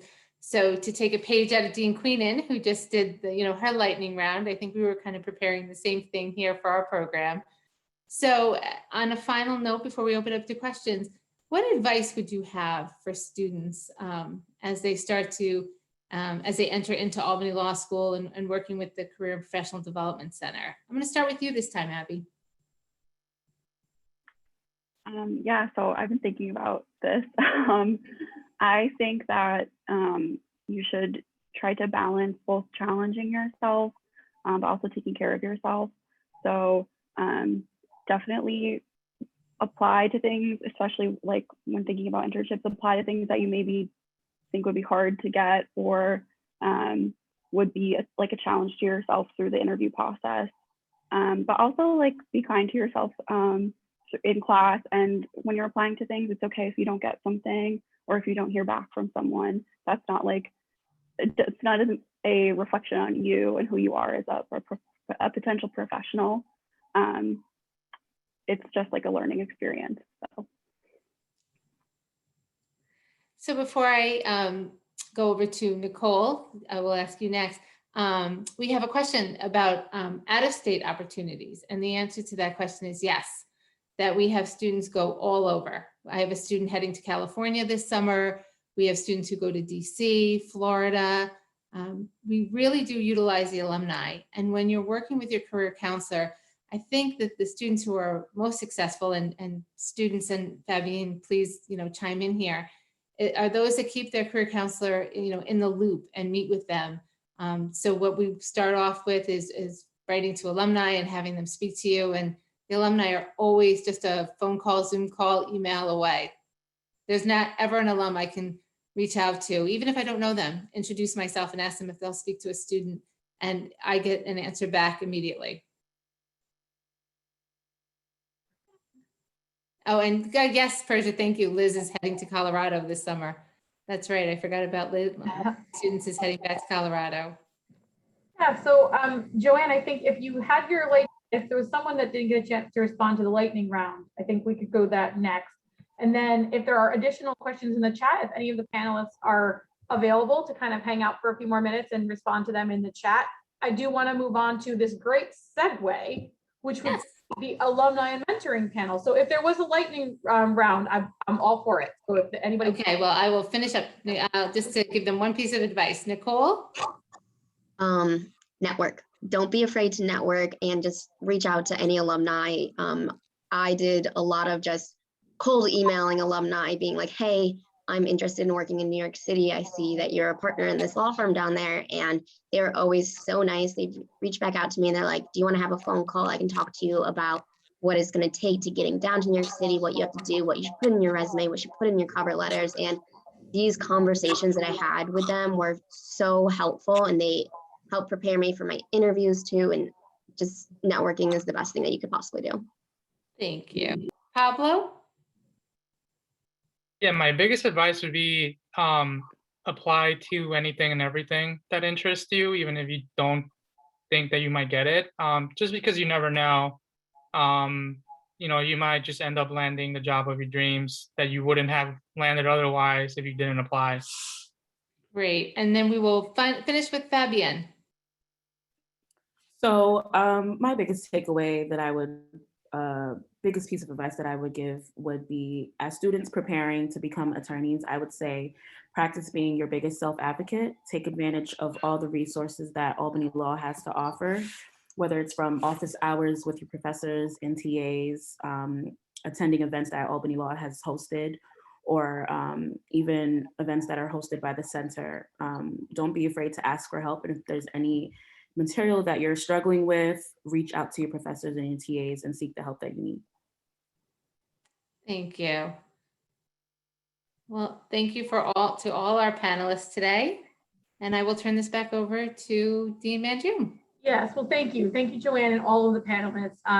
Again, we will be featuring you further in the coming months. So to all of our guests, you will hear more. But you did hear some of the panelists talk a little bit about the networking. And I know that some of our students in the chat were talking about that sort of mentorship opportunity that happens in the first year. So our next the day is, well, before Dean Millett has a chance to close out the day officially, but our last panels of the day is going to be Heather Liz, who is part of our Institutional Advancement and Alumni Group team. Hello, Heather Liz. Good afternoon, everyone. She's going to tell you a little bit about our AIM program. So, floor is yours. Thank you. Well, As Amy said, my name is Heather Liz Copps. I'm the Associate Director for Alumni Engagement and Annual Giving at Albany Law School, which also gives me the pleasure of facilitating our AIM program, which is our Alumni Initiative in Mentoring. The mission of the AIM program is to provide mentorship and programming opportunities to students at Albany Law School by connecting them with alumni to enhance their student and postgraduate experiences. And we do that in 3 different ways. We have 3 different types of mentorship opportunities while you're at Albany Law.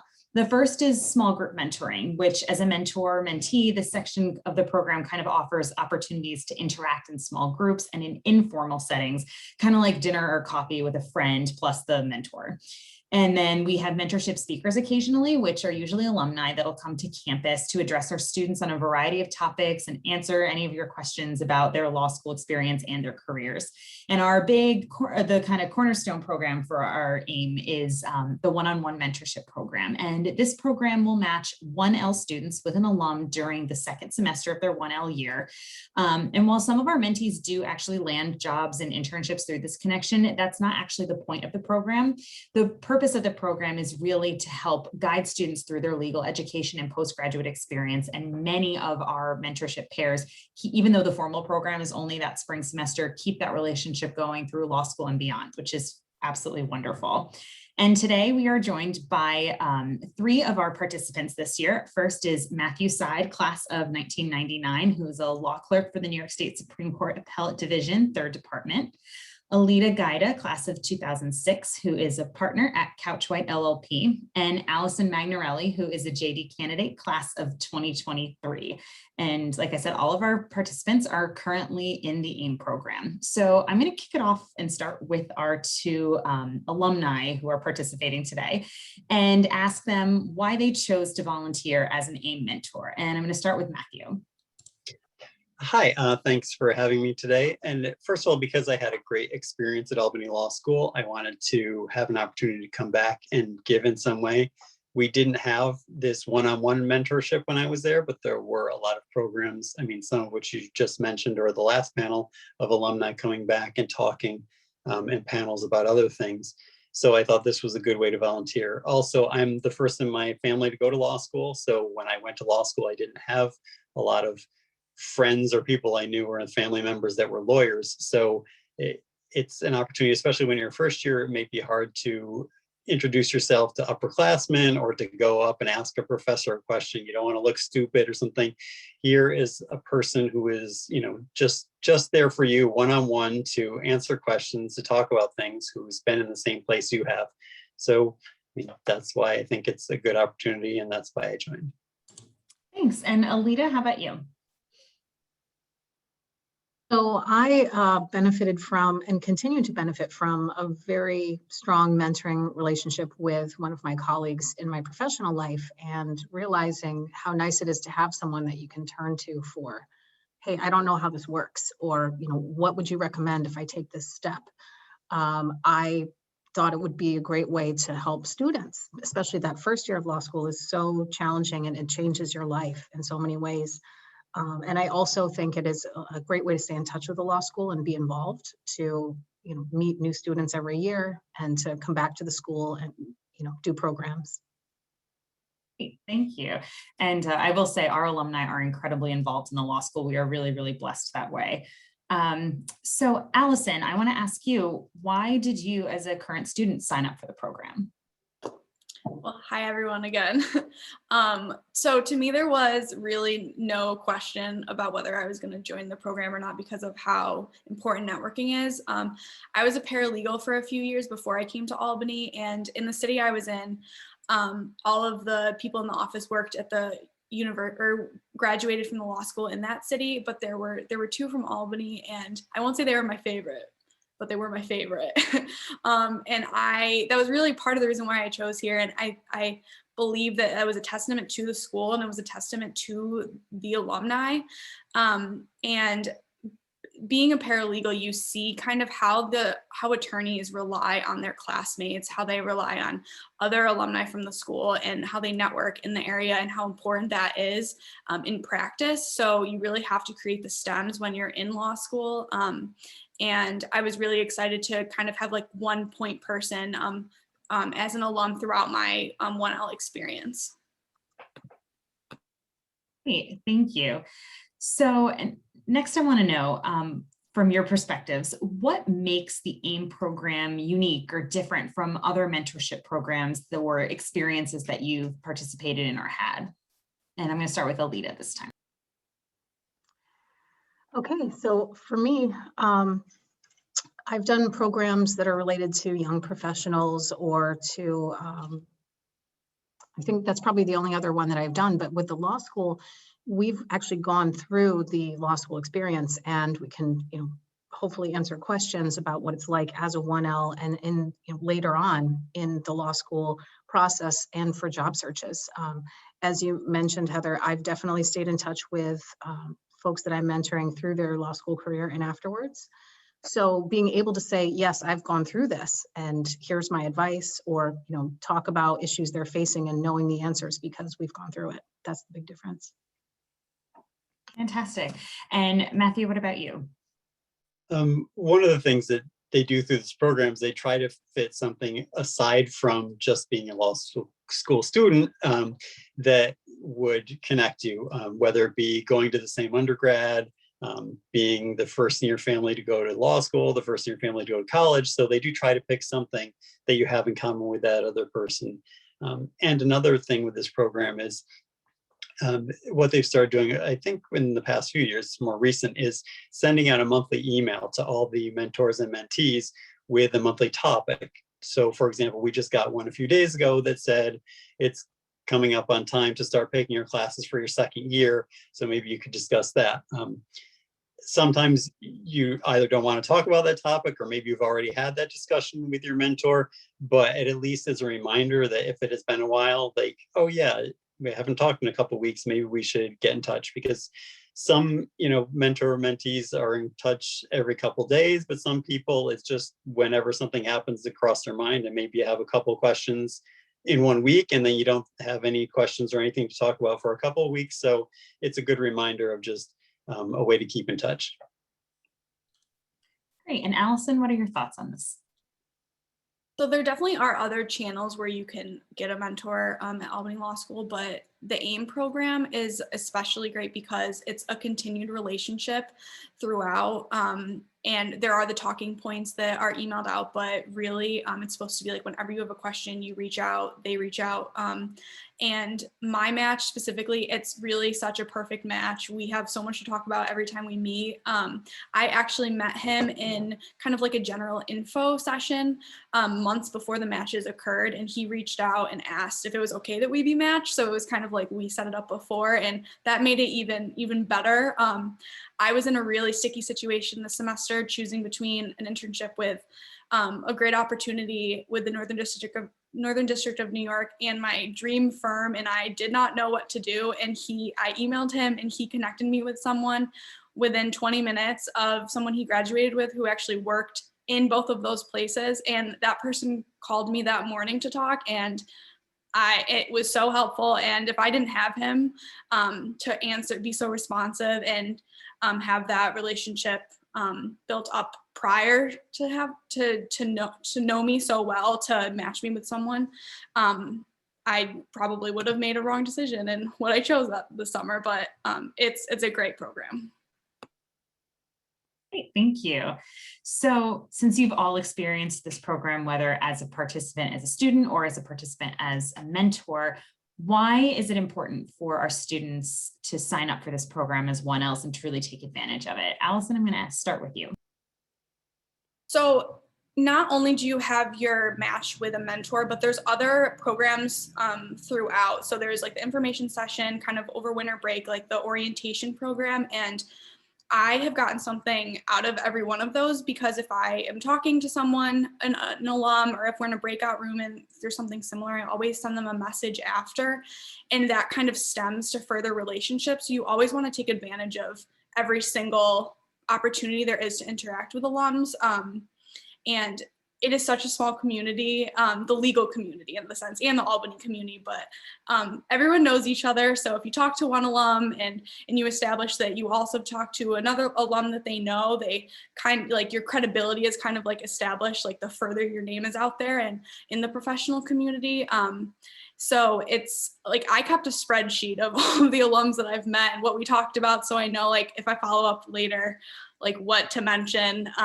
But it is really important, and they will help you with life things and school things too. Great, thank you. And that is an excellent tip about curating that spreadsheet and keeping track of everybody, because it can definitely be a little overwhelming your first year, especially. Alita, what are your thoughts? Why should our current or upcoming students take advantage of this program? It's a great opportunity to have someone that is a resource just for you, that you can ask a question, and it's not your professors, it's someone that has been through it and who will be able to say, you know, here's what might work for you, because you've created that relationship together, for any question, and you don't have to feel like, you know, is this a silly question or anything like that.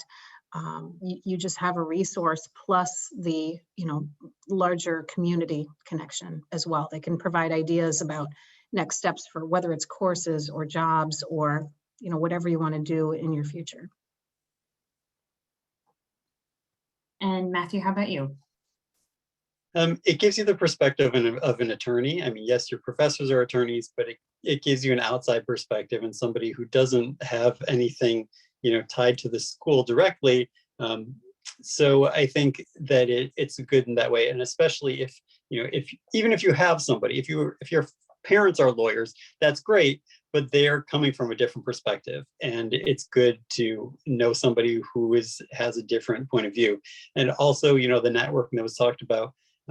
Yes, there are currently the virtual ones, but in other times, at the beginning as a kickoff, and usually some other time during the semester, there would be an in-person reception where you would not only, you know, at the first one, you get to meet your mentor in person, but after that, you also get to mingle and see a lot of other people. So, you know, if I'm there, I'm not only going to talk to my mentee, I'm going to see other people, maybe that person's friends, or maybe just other people who happen to be around.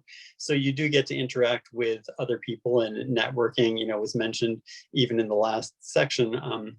By the career planning, networking, it gives you more people who are doing different things, and you can find out somebody who may have a job with something you've never thought about before and can interact with that person. Thank you. To my panelists, I'm sorry, I'm going to surprise you with this other question, but it just dawned on me as I was listening to your answers. What has been the highlight of your experience by participating in this program? I'm going to start with Matthew.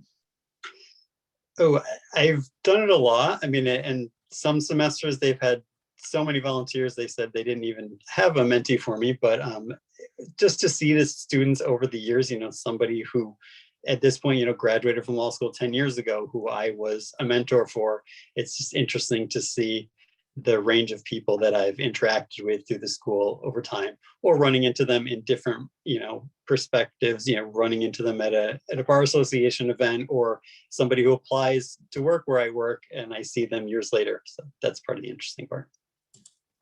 Alita, what about you? What's been the highlight about participating?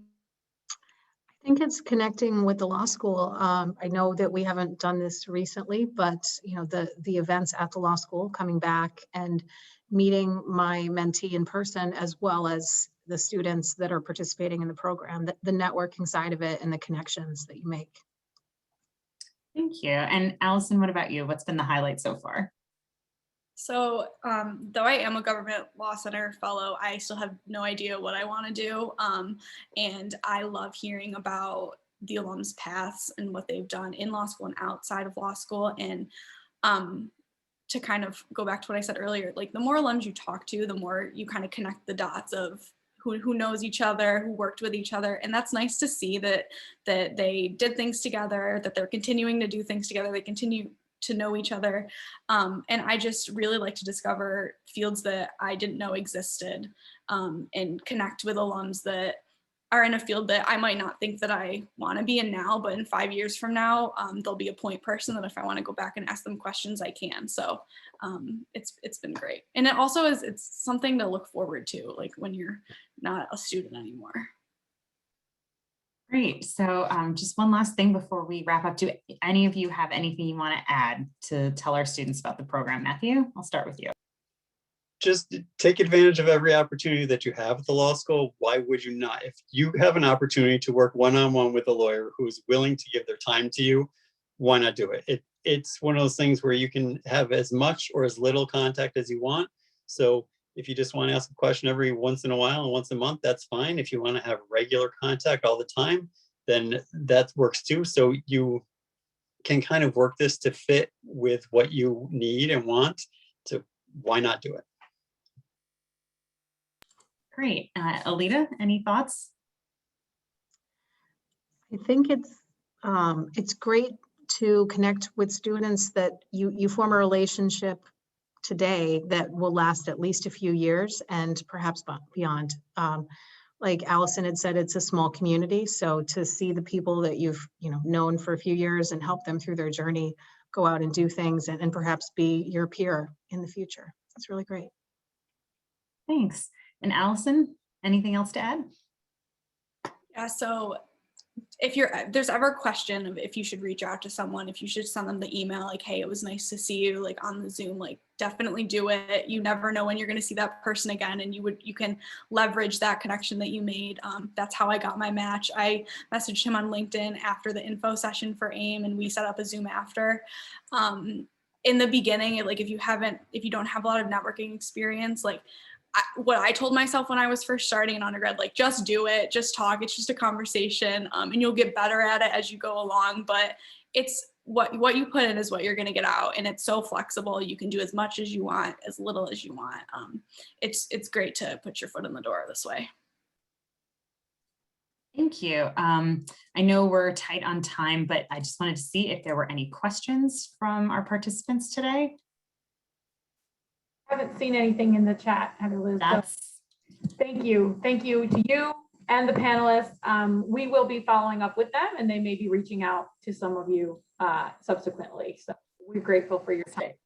All the great input. Mentoring and networking are probably two of the things that in law school I needed to make myself do the most. I appreciated Allison's comment, and I just put it in the chat as well, because for me, the mantra was, if you can't get past your fear, just do it scared. You have to do it, but you will get less scared if you just make yourself do it. So, so thanks to all of you for the great insights. So, and thank you to all of our attendees, our admitted students and guests that are stuck with us this long. We know it's a lot of information in one day. So I want to reassure you that we will be following up with you next week with lots of great resources and future events and links that you've been thrown at you today in the chat. So we're at that point. We're about to close, but I want to give the last word to Dean Willett. So Dean Willett, I see that you're here. So thank you, and I look forward to chatting with you all for continuing the conversations that we have started today. But I'm going to give the last word to Dean Willett today. So it's all yours. All right, everyone. Thank you for sticking with us. It's been a lot of time on Zoom, but I hope that you found it helpful. I hope that you got a real good sense of our inclusive and welcoming and vibrant community, and how all the pride that we take in our law school, in our students, in our faculty, and our staff, and in you as the future of Albany Law School. I heard someone on an early panel say, one of the faculty members, if you have an interest, let us know, we'll make it work. And I don't think there's anything that's more true. And if you have a question, let us know. We'll answer your questions. We are here for you. We're proud of you. We also would normally, so you've heard a little bit about these events that everyone's talking about. So we'd normally roll out the shrimp and the champagne. So I have an empty champagne glass. Here's my prop. It's empty. And I have it with a promise. And that is, when we bring you to Albany Law School, when you get through your orientation, we are going to do a champagne toast in the front yard, and we're going to toast to all of you. And we'll do it again when you graduate. And we do it with so much feeling for you. This is a community that's more than a community, it's a family. So, were I standing here making a toast in the foyer for you, I would say something like, to all of you, to your futures, and with luck to your futures at Albany Law School. Welcome to the family. Thanks for sticking with us. And cheers, cheers. And congratulations. Yeah, raise a glass. Everyone. got a bottle of water, and thank you so much, and stay in touch, and I hope to meet you soon. We all do. And with that, I think we can close the day, but it is just the beginning. So, And thank you, Dean Millett. Virtual cheers, everyone, till we can do it for real, for real. Everyone have a great evening and a great weekend.